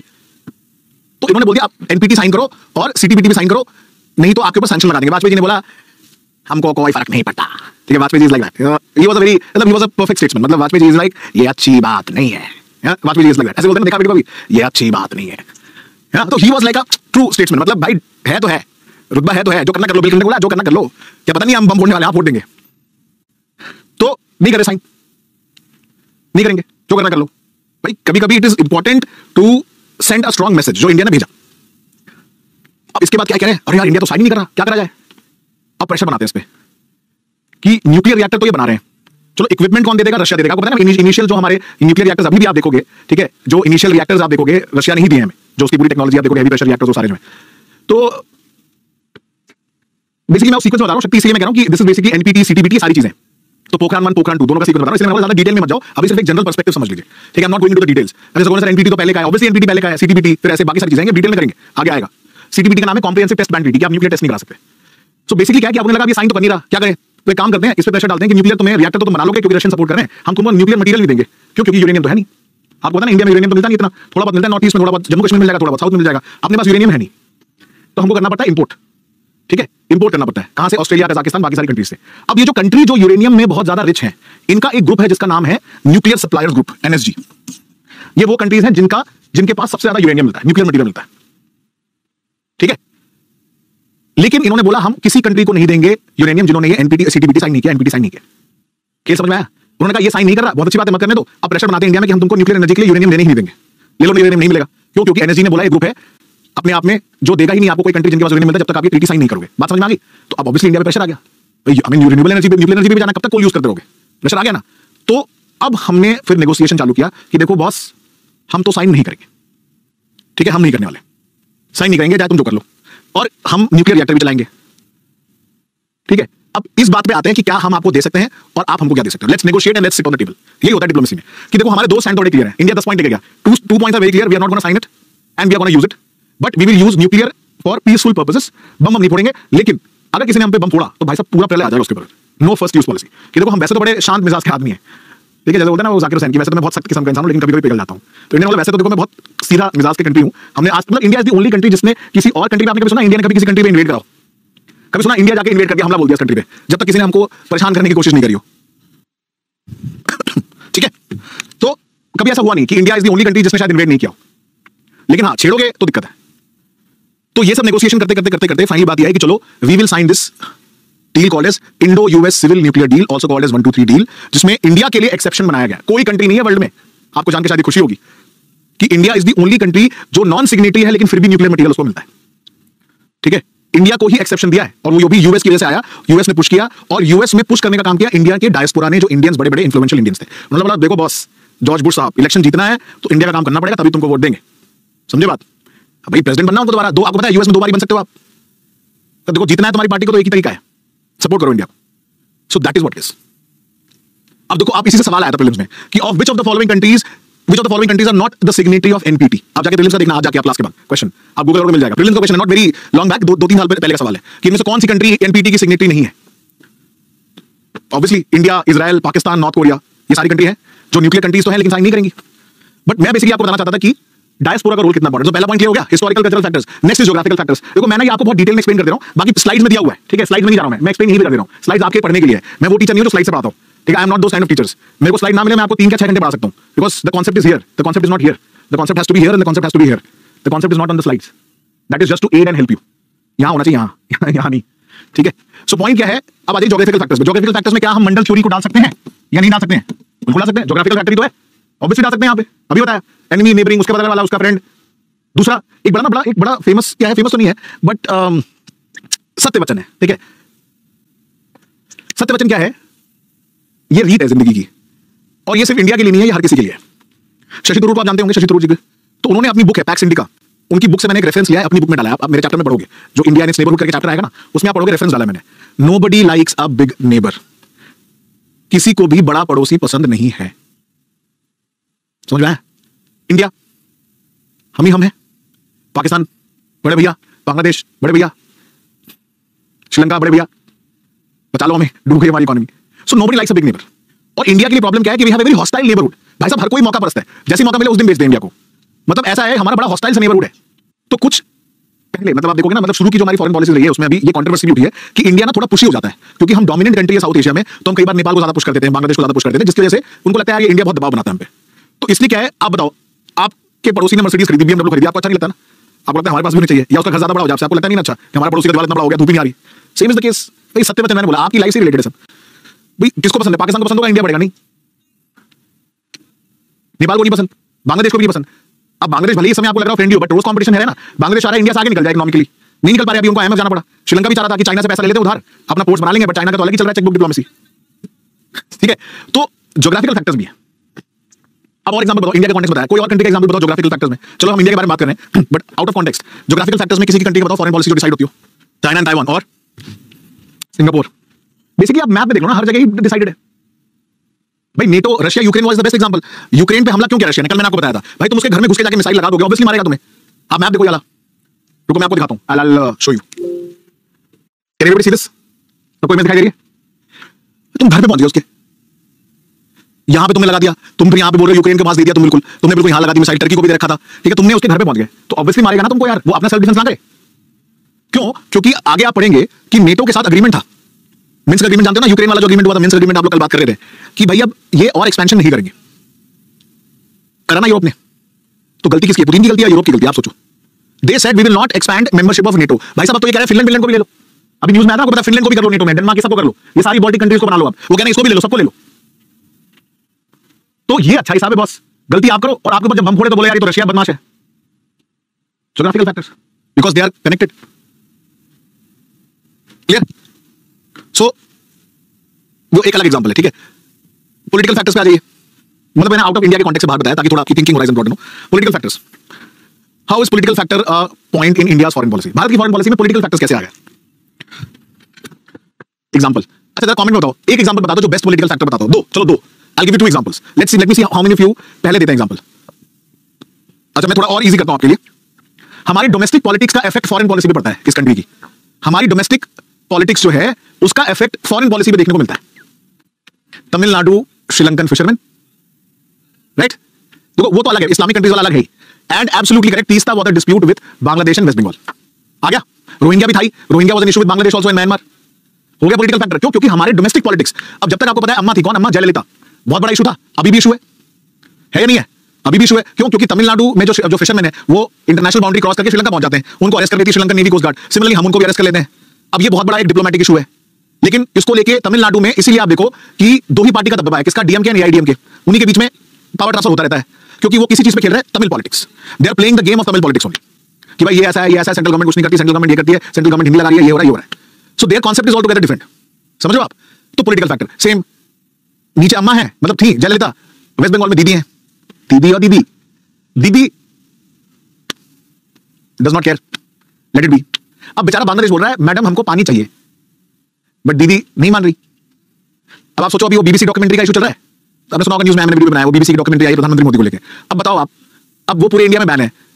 अब कलकत्ता में कुछ यूनिवर्सिटी में उन्होंने बोला नहीं हम दिखाएंगे। भाई क्यों जबरदस्ती की लड़ाई करनी हो? तो पॉलिटिक्स ऐसा, देखो सब पॉलिटिक्स, बट पॉलिटिक्स ऐसा नहीं होना चाहिए कि भाई इंटरनेशनल लेवल पे वो अफेक्ट करे। ठीक है, अब वो इंटरनेशनल तीसरा वाटर डिस्प्यूट है, बॉर्डर डिस्प्यूट है, अब वो क्या है, वो इंटरनेशनल लेवल पे चीजों को अफेक्ट कर रहा है।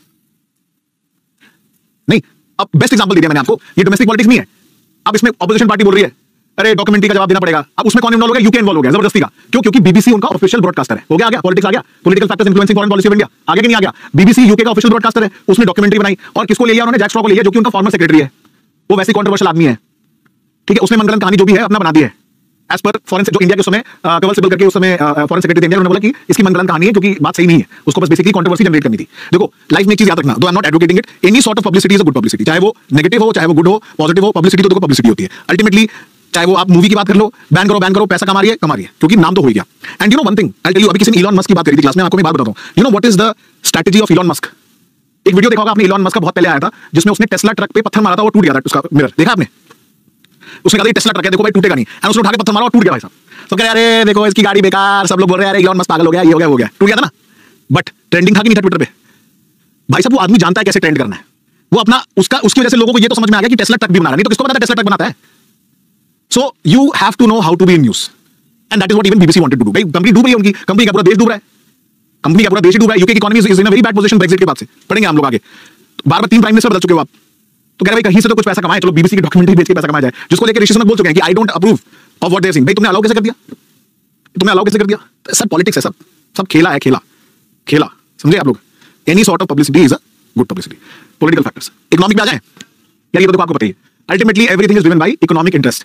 आज इंडिया में अगर एफडीआई आ रहा है तो इसलिए हम बात कर रहे हैं, अमेरिका यूरोप हम कह रहे हैं इन्वेस्टमेंट्स लाओ, जॉब क्रिएट होंगे, मैन्युफैक्चरिंग आएगी, तो इकोनॉमिक इंटरेस्ट तो है, ऑब्वियस बात है। अभी हमने यूके के साथ फ्री ट्रेड एग्रीमेंट की बात करी, ऑस्ट्रेलिया के साथ इंप्लीमेंट हो गया, ऐसे बहुत सारी कंट्रीज के साथ हम एफटीएस की बात कर रहे हैं। फिर आपने देखा होगा आरसीईपी, इसके बारे में सुना आपने? Regional comprehensive economic partnership, India ने साइन नहीं करा इसको, ठीक है। जब ये साइन होना था ना, जब ये साइन होना था, आपको पता है थाईलैंड में होना था, आई वाज देयर, मैं सिंगापुर से गया था, I was in Singapore and then I had flown down to Thailand.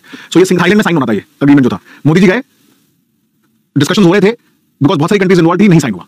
क्यों? You know the reason why it was not signed? आपको पता है क्यों इंडिया ने मना किया साइन करने से? किसी ने भी मेंशन किया, very good, dairy and agriculture. RCEP से ये हो रहा था, दो मेजर कंसर्न्स थे, जो मैं आपको बताता हूं, जो मेन कंसर्न्स थे। एक था कि चाइना को सीधे से फायदा मिल रहा था, जो अपन को नहीं चाहिए, तो सिंपल बात है, हर कंट्री चाहता है कि हमारा जो एनिमी स्टेट उसको फायदा ना हो।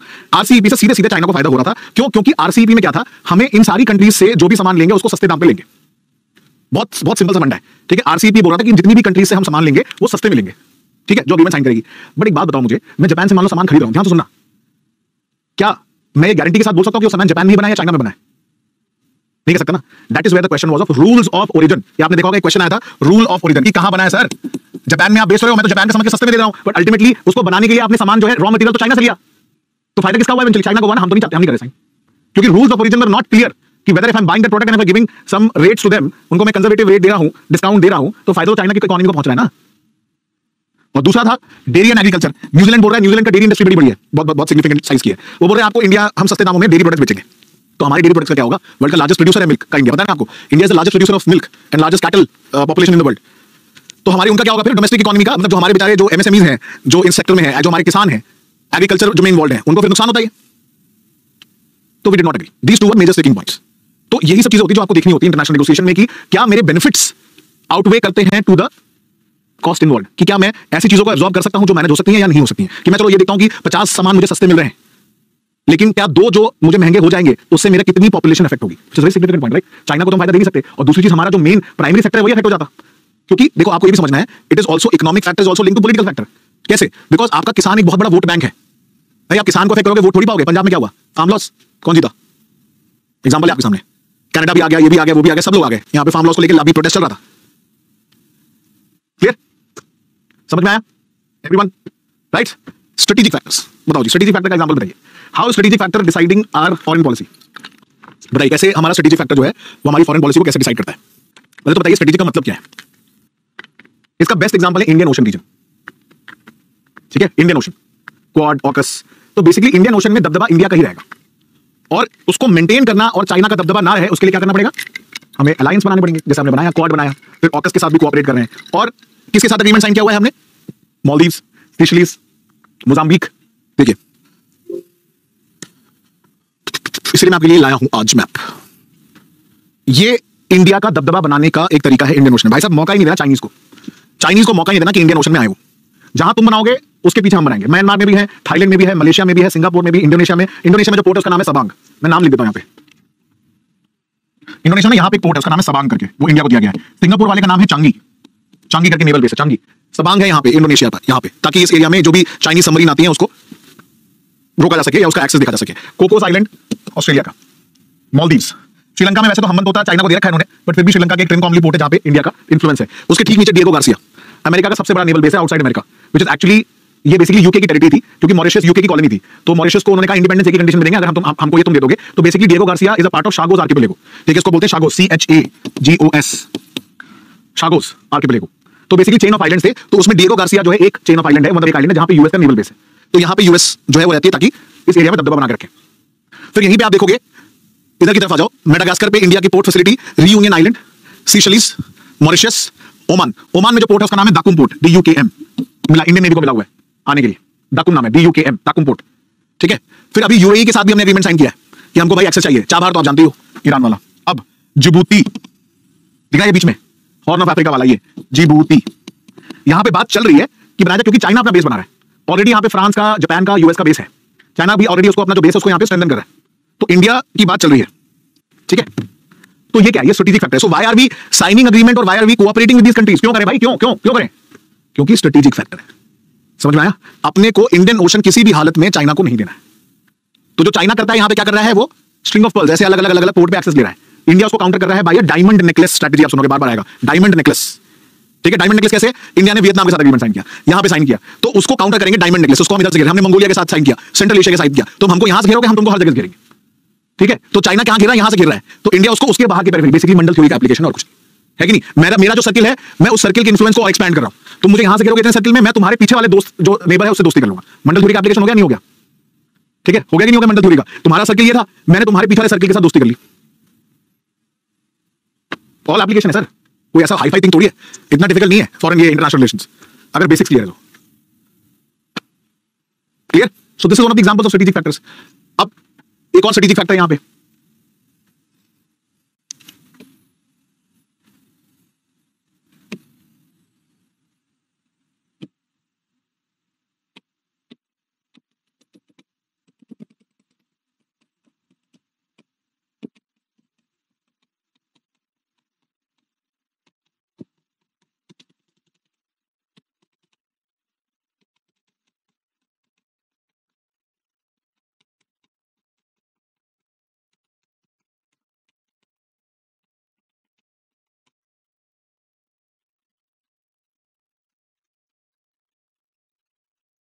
मैप बन गया जम्मू कश्मीर लद्दाख। अब मैंने बीच में ट्रायंगल बनाया है, वो ट्रायंगल क्या है? जो मैंने बीच में ट्रायंगल बनाया है वो क्या है? What is that?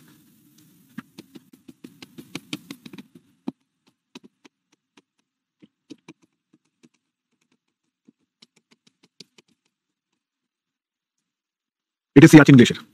ठीक है, सियाचिन ग्लेशियर है। मैंने यहां पे कुछ चीजें लिखी हैं, NJ 9842 पिलर, जहां तक लाइन ऑफ कंट्रोल है, ऊपर जहां पे एंड पॉइंट है उसका, that is basically not this, it is called as Indira कोल। ठीक है, बेसिकली एक माउंटेन रिज है, और ये जो लाइन है जिसके बियॉन्ड पाकिस्तान एंटर नहीं कर सकता उसको बोलते हैं AGPL line, actual ground position. ठीक है, Pakistan can not come to this side, this called as AGPL line. तो ये जो ट्रायंगल पोर्शन है, ट्रायंगुलर एरिया जो है, ये है सियाचिन ग्लेशियर। ठीक है, एक सेकंड रुक जाइए, बार बार सेम कमेंट मत करिए। सो स्ट्रेटेजिक फैक्टर है। Now why do you know Siachen glacier पे ट्रूप्स को मेंटेन करने का पर डे कॉस्ट कितना है? It is called as the highest battlefield in the world. ठीक है, ऊंचाई पे सबसे ज्यादा। एक दिन का खर्चा है अप्रोक्सीमेटली 1 से 2 करोड़, 1 से 2 करोड़, ज्यादा भी हो सकता है डिपेंडिंग ऑन कंडीशंस। एक दिन का खर्चा है, मतलब महीने का 30 करोड़। ठीक है, ये तो मैं बल्कि फिर भी कंजर्वेटिव बता रहा हूं। प्रेजेंट एस्टिमेट सजेस्ट आजकल के एडवर्स सिनेरियो में, इट इज कंसीडरिंग जो सिनेरियो है चाइना को लेके, इट इज अप्रोक्सीमेटली 4 to 5 करोड़ नाउ। खाना, shipping, fuel cost, everything, equipments, हर दिन का खर्चा है 4.5 से 5 करोड़ रुपए। ठीक है, 4.5 से 5 करोड़, मैं फिर भी कंजर्वेटिव बता रहा हूं, ज्यादा भी हो सकता है। Oxygen, cylinders, all sort of things. लेकिन करना है क्यों? क्योंकि स्ट्रेटेजिकली इंपॉर्टेंट है। व्हाई? बिकॉज अगर सियाचिन नहीं रहेगा, ऊपर का हिस्सा तो ये ऑलरेडी चाइना को दे चुके हैं, पाकिस्तान ऑक्युपाइड कश्मीर का, सक्षगाम वैली जिसको बोलते हैं, ये अगर गया तो इतना हिस्सा इंडिया का चला जाएगा, और ये डायरेक्टली आपको फिर चाइना को मौका मिल जाएगा। ऑलरेडी उनके पास एक कब्जे में है एक्साइचिन, ये हिस्सा और कट कर लेंगे, दोनों साइड से पकड़ लेंगे। तो ये जो हिस्सा है दिप्सांग प्लेन्स करके एक जगह है, इट्स मतलब सूखा एरिया है, लद्दाख में आपको पता बारिश कम होती है, तो ड्राई एरिया दिप्सांग प्लेन्स बोलते हैं इसको, दिप्सांग। तो इसको पूरा कब्जा कर लेगा। तो इसको मेंटेन करने के लिए हमें ये मेंटेन करना पड़ेगा। दैट इज व्हाई अभी आप देखोगे जब गलवान इंसिडेंट हुआ उसकी बात हुई, तो बात हो रही थी डिसएंगेजमेंट, डी एस्केलेशन। क्यों? हम नहीं चाहते यहाँ पे बात बढ़े, और इसलिए इंडिया ने आप देखोगे यहाँ पे एक एयरफील्ड बनाई हुई है जिसका नाम है दौलत बेग ओल्डी, डीबीओ। देखा ना, डीबीओ लिखा रहता है, दौलत बेग ओल्डी, जहाँ पे C-130J सुपर हर्क्यूलीज और ऐसे बहुत सारे प्लेन्स और अपाचे हेलीकॉप्टर्स भी रखे हुए हैं, चीनों के अपाचे। सो बेसिकली मेरा मैप बनाने को समझाने का रीजन था कि स्ट्रेटेजिक फैक्टर्स बहुत बड़े इंपॉर्टेंट रोल प्ले करते हैं in deciding your country's foreign policy. समझ में आया?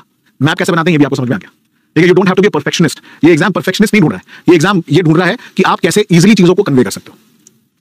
ठीक है, कितनी इजीली चीजों को कन्वे कर सकते हो। ठीक है, तो ये होगी बात आपके स्ट्रेटेजिक फैक्टर की। लास्ट फैक्टर जो है वो है आपका ग्लोबल इश्यूज। अब ये तो आप जानते ही हो, बेस्ट एग्जांपल क्या है? Best example Russia Ukraine war, Covid pandemic, दो ही ले लो आप, क्लाइमेट चेंज, ये सब चीज डिसाइड करती है कि हमारी फॉरेन पॉलिसी कैसी होगी। Let's take example of Russia Ukraine war. Russia Ukraine war से क्या हुआ, अभी तो पूरा फ्लो चार्ट बना देते हैं यहाँ पे। नहीं, मैं जल्दी छोड़ूंगा, प्रॉब्लम मत, I also and the class little early because आपको मैं कल छुट्टी है, कल क्लास नहीं है, तो आपको मैं असाइनमेंट देके जाऊंगा एक। ठीक है, तो I leave a little bit early today because आज दिल्ली में ट्रैफिक बहुत है, because a lot of diversions are there because of Republic Day, तो काफी टाइम लगेगा एंड बहुत ज्यादा इश्यूज हैं, so don't worry. But I will give you assignment, please करके आइएगा 27 को, है ना, पढ़ के आइएगा। मैं कुछ पढ़ने के लिए दूंगा चीजें आपको, प्लीज पढ़ के आइएगा because I will ask you, right? इसलिए डिस्कस करो चीजें। तो रशिया यूक्रेन वॉर में क्या हुआ या क्या हो रहा है? सबसे पहली चीज, रशिया यूक्रेन वॉर का सबसे इंपॉर्टेंट एस्पेक्ट था कि आपकी ग्लोबल सप्लाई चेन अफेक्ट होगी। कोविड में भी यही चीज हुई कि नहीं हुई? क्यों? शिपिंग बंद हो गई, उस एरिया से फ्लाइट जाना बंद हो गई, तेल नहीं जा रहा, तेल नहीं जाना, इक्विपमेंट नहीं जा रहे, मैन्युफैक्चरिंग रुक गई, कुछ जगह इक्विपमेंट नहीं है। तो उससे क्या हुआ? That led to shortfall of essential goods, चीजें नहीं मिल रही। और जब कोई शॉर्टफॉल होगा, आप इकोनॉमी बढ़ते हो, क्या होता है उससे? Inflation, demand and supply, global inflation. अब वो इन्फ्लेशन इतना बढ़ता चला जा रहा है, इतना बढ़ता चला जा रहा है कि कंपनीज बहुत बैडली अफेक्ट हो गई हैं। Now it is leading to recessions. Recession हो रहा है ना, मास लिया हो रहा है, Amazon फायर कर रहा है, माइक्रोसॉफ्ट फायर कर रहा है, अलग अलग कंपनीज फायर कर रही हैं। हो रहा है नहीं हो रहा है? हो रहा है कि नहीं हो रहा? इंडिया में भी हो रहा है। Now how it is affecting our foreign policy? भाई फॉरेन पॉलिसी तो अफेक्ट हो ही नहीं ना, क्योंकि अब हम इसको मैनेज करने के लिए अब हम रशिया से तेल खरीद रहे हैं। ठीक है, शॉर्टफॉल हुआ सप्लाई चेन में, हमने रशिया से खरीदा, रशिया पे आपने सैंक्शन लगा दिया, रशिया ने चीपर ऑयल दे रहा है, हम उससे खरीद रहे हैं। अब यूरोप हमको ब्लेम कर रहा है। ठीक है, यूरोप हमको ब्लेम कर रहा है कि तुम तो हमसे खरीद रहे हो। हम तो खरीदेंगे भाई, स्ट्रेटेजिक इकोनॉमी, हमारा जो इंटरेस्ट है हम उसके बेसिस पे चलेंगे ना, हम तो खरीदेंगे। सिमिलरली अगर इसी में आप देखोगे, इसकी वजह से कुछ कंट्रीज जहां पे आप देखोगे वीट एक्सपोर्ट, अभी कुछ लोग मेंशन कर रहे थे, अब वीट भी एक्सपोर्ट किया हमने, नहीं तो यूक्रेन से ज्यादा था वीट, इंडिया को मौका मिला एक्सपोर्ट करने के लिए, ये सुनो होगी ना, फॉरेन पॉलिसी मॉडिफाई होगी कि हम वीट भी एक्सपोर्ट करें। सिमिलरली कुछ कंट्रीज जो अफोर्ड नहीं कर सकते इतनी महंगी चीजों को, इंडिया ने बोला कोई बात नहीं, हम आपको दे देंगे। तो हमारी बॉन्डिंग बनी उनसे। कुछ अफ्रीकन नेशन बेचारे इतनी गरीब है कि वो खरीद नहीं सकते थे, तो हमने बहुत सारे अफ्रीकन नेशन, इनफैक्ट इजिप्ट को भी भेजा हमने, तभी तो बॉन्डिंग बनी ना। फॉरेन पॉलिसी में ये भी तो रोल इंपॉर्टेंट है ना। और जब हम बात करते हैं, जब हम बोलते हैं वसुधैव कुटुंबकम, तो सिर्फ बोलने के नहीं बोलते, हम काम करते हैं उस पे। हमें अभी आप देखोगे मेरे बुक में चैप्टर लिखा हुआ है vaccine diplomacy of India. Covid vaccine भाई हमारी कंडीशन खराब नहीं थी क्या? मैं आपको वैसे बता देता हूं चीज, of course I can't tell you the exact things, but Covid pandemic के टाइम पे I was given one of the most difficult tasks. I was working with the Noida administration. तो मेरे को ये जान के आपको शायद खुशी मिले इस बात को कि मैंने जो वो लाइव बेड ट्रैकिंग का पोर्टल है ना, वो मैंने डिजाइन किया था। तो I was the first one to give that idea. मैंने एक हायर किया सॉफ्टवेयर डेवलपर को, I am myself a software developer. तो हमने बात की कि sir let's do one thing, let's have this live bed tracking, let's get the data from hospitals, ताकि लोगों को पता तो चले भाई हॉस्पिटल में क्या अवेलेबिलिटी है, और उसके बाद फिर ऑक्सीजन सप्लाई कैसे मैनेज की जाती है, क्या किया जाता है। मैंने, आप सोचो मैं बायो का स्टूडेंट नहीं हूं, लेकिन I along with other government officials, with my wife who is a doctor, we sat down till 4 AM in the night sir, 5 बजे तक सुबह तक जग के हमने ये कैलकुलेट करते थे एक एक हॉस्पिटल में कितने लोग एडमिटेड हैं, कितना ऑक्सीजन सप्लाई चाहिए। मुझे अभी भी याद है कि एक इंसान अगर वेंटिलेटर पे है तो उसको कितना ऑक्सीजन देना होता है, अगर वो सीपैप पे है या बाईपैप पे है तो कितना ऑक्सीजन देना होता है। मेरी फील्ड नहीं है बट सीखा मैंने। तो कोविड में क्या हमारी कंट्री के हालात खराब नहीं थे, बट फिर भी हमने वैक्सीन दी, फिर भी हमने पीपी की किट दी आपको, वर्ल्ड को। जो कंट्री अफोर्ड नहीं कर सकते हमने भेजे ना, वसुधैव कुटुंबकम, because we are not just thinking about ourself, we are considering you as a part of our family. आप भी हमारी फैमिली हो। ठीक है, सो पॉइंट इज कि global factors will always play a role in your foreign policy. आप कुछ नहीं कर सकते, you are involved in it, because जब फैमिली में दो लोगों में लड़ाई होती है तो बाकी फैमिली पे भी इफेक्ट पड़ता है ना। अब Russia is also a family, Ukraine is also family. अब जो ज़ेलेंस्की हैं वो मोदी साहब की हेल्प मांग रहे हैं, ज़ेलेंस्की मांग रहे हैं ना मोदी जी की हेल्प, पुतिन भी है, दोनों ही हमारे साथ हैं। That's the point. ठीक है, तो basically historical, cultural, geographical, political, economic factor, strategic factor, कॉर्ड भी हो गया, ग्लोबल इश्यूज भी हो गया, टेररिज्म भी हो गया, क्लाइमेट चेंज हो गया, सब चीज होगी। सो अल्टीमेटली हमारी फिर फॉरेन पॉलिसी का क्या ऑब्जेक्टिव है? ऑब्जेक्टिव है इंडिया की टेरिटोरियल इंटीग्रिटी बनी रहे, अपना एरिया अपना ही रहेगा, कोई और हमला नहीं कर सकता। हमारी फॉरेन पॉलिसी इंडिपेंडेंट रहेगी। ठीक है, चाहे कुछ भी हो, जिसको हम स्ट्रेटेजिक इकोनॉमी बोल रहे हैं, हम ऑयल खरीदना है, हम ऑयल खरीदेंगे, हमारी इंटरेस्ट की बात है। And at the same time हम हम्बल भी हैं, सर झुक के सलाम भी करते हैं, नमस्कार भी करेंगे, लेकिन सर पे बैठोगे, तांडव करोगे तो फिर शंकर भगवान की तरह तीसरी आंख भी खुल जाएगी। समझ रहे हो? झुकेंगे, आदर से नमस्कार भी करेंगे, लेकिन अगर सर पे तांडव करने की कोशिश करोगे तो तीसरी आंख खुलने में भी टाइम नहीं लगेगा। समझ में आई बात? Then it will be like full destruction. That is the no first use policy. सर पे बैठ गया अगर तुमने बम फोड़ा तो फिर तैयार रहना कि फुल डिस्ट्रक्शन होगा। So we will be humble, preserve करेंगे इंडिया की territorial integrity, that is a part of foreign policy. Independent foreign policy है, किसी से इन्फ्लुएंस नहीं है, जो हमारे लिए इंपॉर्टेंट है हम वो चीज करेंगे। ठीक है, प्रमोट करेंगे international peace, trade and commerce, and most important is कि हम इंडियंस और इंडियन डायस्पोरा को प्रोटेक्ट करेंगे। इंडिया आज के टाइम पे आप देखो, आप लोगों ने देखा होगा कि हमेशा बात होती है अरे इजराइल का मोसाद जो है कहीं पे भी पहुंच जाता है, अर्जेंटीना से रेस्क्यू कर लिया, यहां से रेस्क्यू कर लिया। आपने देखा होगा बहुत सारी डॉक्यूमेंट्रीज हैं, ठीक है, मोसाद के ऊपर कि कैसे मोसाद जाता है किसी भी कंट्री में अपने सिटीजन को छुड़ा के लाता है। ये बातें लोग बोलते थे इंडिया क्यों नहीं करता। अब बोल सकते हो आप, हम यूक्रेन, भाई यूक्रेन में आप देखो इंडियन स्टूडेंट्स को लेके आए वॉर के बीच से, कौन सी कंट्री लेके आए? दूसरे के देश के लोगों को लेके आए भाई। दूसरे कंट्री के लोगों को लेके आए हम। पाकिस्तान वाले जो स्टूडेंट्स थे वो इंडिया का फ्लैग लेके लाइन में घुस गए। उन्हें पता था एक ही कंट्री को अलाउ कर रहे हैं जाने के लिए लोग, क्योंकि पुतिन को फोन किया मोदी जी ने, बॉम्बिंग रोक दो सर, बच्चे जाने हमारे। और पाकिस्तान वाले इंडिया का झंडा लेके आ गए। बांग्लादेश के स्टूडेंट्स भी, उन्हें पता था यही कंट्री है भाई। किस कंट्री ने सेफ, किसी को किस कंट्री को सेफ पैसेज मिला? हमें मिला। यमन में रेस्क्यू ऑपरेशन कराया इतना बड़ा, इंडियन नेवी, एयरफोर्स। आपको पता है जो यमन वाला ऑपरेशन हुआ था उसमें क्या हुआ था? यमन में हुती रेबल्स है, ठीक है, शिया है, मैंने कल आपको बताया था। जनरल वीके सिंह जो अभी सिविल एविएशन मिनिस्ट्री में है, उनको भेजा गया कि सर आप जाओ, क्योंकि आप आर्मी में थे, आपको पता है कैसे कोऑर्डिनेट करना है फोर्सेस के साथ। यहां से नेवल शिप जा रही है, जिबूती पे बेस बनाया कि चलो जिबूती चलते हैं, जिबूती में बेस बनाएंगे। वहां से एयर इंडिया का प्लेन टू एंड फ्रो करता था। एयर इंडिया फ्लाई करता था, जिबूती से जाता था यमन, सना कैपिटल जो है उनका, ठीक है, फिर वहां से लोगों को लेके आता था। भाई साहब पूरी लड़ाई को मोदी जी ने फोन करके रुकवा दिया। मोहम्मद बिन सलमान को फोन करके बोल दिया बॉम्बिंग रोक दो 3 घंटे के लिए, हमें अब नोक निकालने लोग अपने, उसके बाद तुम्हें जो करना है करते रहो। इतना सोचो दबदबा है इंडिया का मोदी जी का। आपको लग रहा है छोटी मोटी बात है? मतलब कॉन्फ्लिक्ट रोक दिया भाई साहब फोन पे कि भाई 3 घंटे बॉम्बिंग मत करना, हमारे प्लेन जा रहे हैं। आप सोचो, आपको लगता है ऐसे ही चल रहा है? So diplomats, military personals, everybody from ground level to higher table, everybody was involved. फिर चाहे वो पहले कुवैत में ऑपरेशन हुआ हो या यमन हो, ये ऑपरेशन गंगा है। कोविड के टाइम ही क्या रेस्क्यू, कोविड में हर कंट्री से हमने प्लेन उठा के लोगों को लेके आए, ठीक है, हर कंट्री से उठा के लेके आए। अब कुछ लोग यहां मुझे बोल रहे हैं sir you seem like a fan of Modi ji. No, I am not a fan of Modi ji, I am just fan of the current foreign policy of India. I do not generally associate myself to anyone. And if you feel that I am a fan of Modi ji, then feel like it. मेरा क्या फर्क पड़ता है? मेरे को थोड़ी कोई फर्क पड़ता है। आपके इस फील करने से मेरे 1 इंच कम या ज्यादा तो हो नहीं जाएगा। अब 56 इंच की जो छाती हो तो 56 इंच की रहेगी ना, वो 54 या 55 की तो हो नहीं जाएगी, 57 की हो जाएगी आपके फील करने से। That is my take. तो जो चीज है वो है, ठीक है। So and if somewhere we go wrong, ठीक है। तो पॉइंट ये है कि मैं क्रिटिसाइज भी करूंगा कि हाँ यहां गलत है, और जहां सही है भाई देखो, जब आप क्रिटिसाइज कर सकते हो तो जो काम अच्छा हो उसको अप्रिशिएट भी तो करो ना।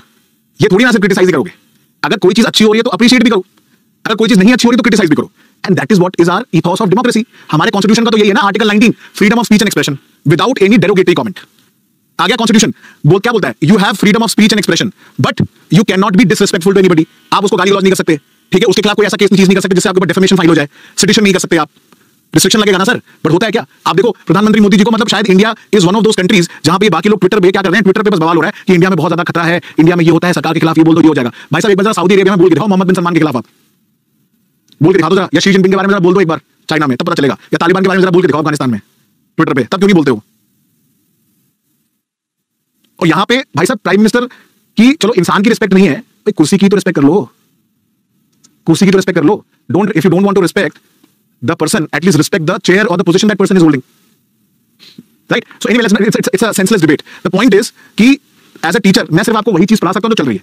मैंने कोई आपको ऐसी चीज बताई कि जो नहीं है। भाई जहां गलती है वहां गलती है, ठीक है। अब भारत की फॉरेन पॉलिसी इस समय ऐसी है तो ऐसी है, क्या कर सकते हैं? हाँ मैं आपको ये बता सकता हूं कि ऐसी क्यों है, या आगे जाके ऐसी क्यों हो सकती है। भाई जो फैक्ट है वो फैक्ट है। We are having a strategic economy, we are looking at our own interest, and because our prime minister has that much of दबदबा और क्लाउट बोलते हैं इंग्लिश में वर्ड, तो है इसमें बुरा मानने वाली क्या बात है? भाई ये तो अच्छी चीज है ना, शुड बी फीलिंग प्राउड कि मोदी जी मोहम्मद बिन सलमान को बोल के बोल रहे हैं कि भाई मत रोको। नहीं तो पहले सुनते नहीं, सऊदी अरेबिया बोलता कौन इंडिया, या यूएई के जो प्रेसिडेंट है या जो उनके एमिरेट्स के जितने मेंबर्स हैं, भाई साहब प्रोटोकॉल तोड़ के लेने आते हैं एयरपोर्ट पे। आपने देखा किसी कंट्री पहले होता था ऐसे नहीं, अपने जूनियर मिनिस्टर को भेज देते थे, खुद लेने आते हैं एयरपोर्ट पे प्राइम मिनिस्टर को। So you should be proud of India's diplomacy sir. It is not about you are student, first of all you should be neutral, you should not be getting into politics of all of this.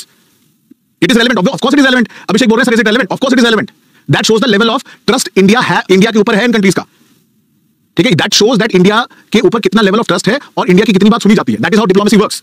आज के time पे बात नहीं सुनोगे तो क्या करा लोगे आप?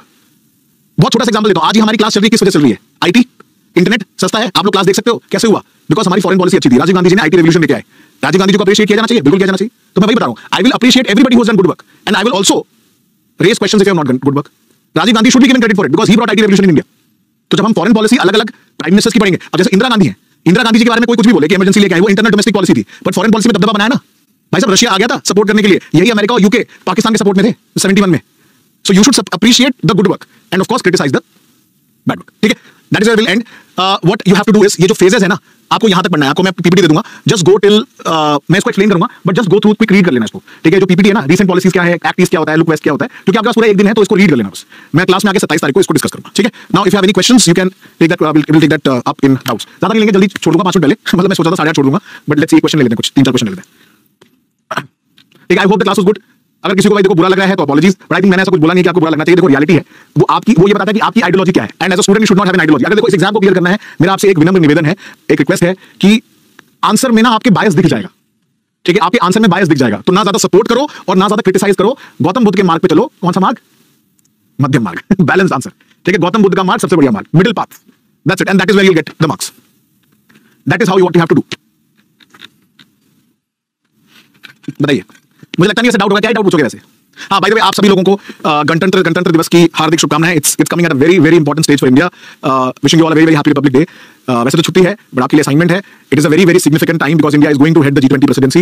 ये आने वाले 7-8 महीने डिफाइन करेंगे अगले next 5 to 10 years of India's foreign policy. So and you should feel proud that you are part of it, you are living it, you are seeing it, you are part of it. और जो भी चीजें वो मैं आपको बता दूंगा कि क्या चल रहा है, ठीक है, क्या हो रहा है। जैसे कुछ लोग बोल रहे थे हमको भी G20 में अटेंड करना है। सर ऐसे नहीं अटेंड कर सकते। इट्स नॉट अ पार्टी थोड़ी चल रही है sir, it's a diplomatic discussion. अलग अलग डिप्लोमैट्स आ रहे हैं वहां पे। आईडी कार्ड भी ऐसा होता है कि फेस रिकॉग्निशन से काम करता है, पता है आपको? अगर आपको अटेंड करना है जहां पे भी इवेंट होता है तो आपका फेशियल रिकॉग्निशन होता है। You can't just attend it. ID card और फेस मैच करता है, वो चीजें। बट हाँ, बहुत सारे ऐसे सेशंस प्लान्ड है कॉलेजेस में, अलग अलग स्टेट्स में। तो I think I will be travelling also. तो मैं बहुत सारी जगह जाऊंगा। I think probably Mumbai, Noida, आसपास तो है यूपी में। I think I come to Gujarat also, Jaipur. तो बहुत सारे ऐसे प्लेसेस हैं जहां मैं ट्रैवल करूंगा, तो मैं बता दूंगा आपको। राइट, चलिए ठीक है। बताइए सवाल। ऑडियो डाउट पूछ रहा हूं, कोई ऑडियो डाउट है तो बताइए। मुझे लगता नहीं है ना? किसी का है? रूपाली प्रसाद जी का है। हाँ, थोड़ा वॉल्यूम बढ़ा दीजिए। हाँ, बताइए। Sir, I have question regarding Mandal theory. आपने कहा कि बांग्लादेश भी हमारा एनिमी में काउंट होगा। Can it not be modified as per time? Like अभी तो वी आर गुड टर्म्स। हाँ, मतलब see the point is of course, जैसे मैंने बताया, मंडल थ्योरी में भी आपको एक्सेप्शंस मिलेंगे। जैसे for example even Russia is our friend. Technically अगर आप मंडल थ्योरी एक्सपैंड करोगे तो एनिमी की कैटेगरी में आ जाएगा as per the circle. But वही है, मतलब it depends on time to time. But 90% theory apply हो रही है।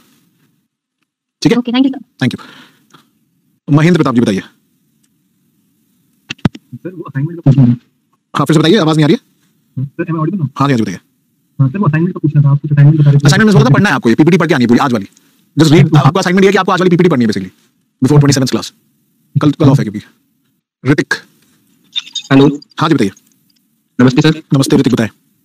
सर ये पूछना था कि इसके लिए सर बेसिक से बेसिक पढ़ना है तो कैसे, मतलब कहाँ से पढ़ना है? इसके लिए बेसिक पढ़ना है? ये इंटरनेशनल रिलेशंस के लिए। तो बेसिक से तो कर रहे हैं, आप बताओ कौन सा बहुत एडवांस पढ़ना है? नहीं समझ में तो आ रहा है सर, मतलब अगर फिर भी अगर बेसिक और बुक से उसमें बिल्कुल स्क्रैच से दिया हुआ है पूरा हिस्ट्री बैकग्राउंड से। Okay sir, thank you. अच्छा पढ़ा रहे हैं सर, थैंक यू सर।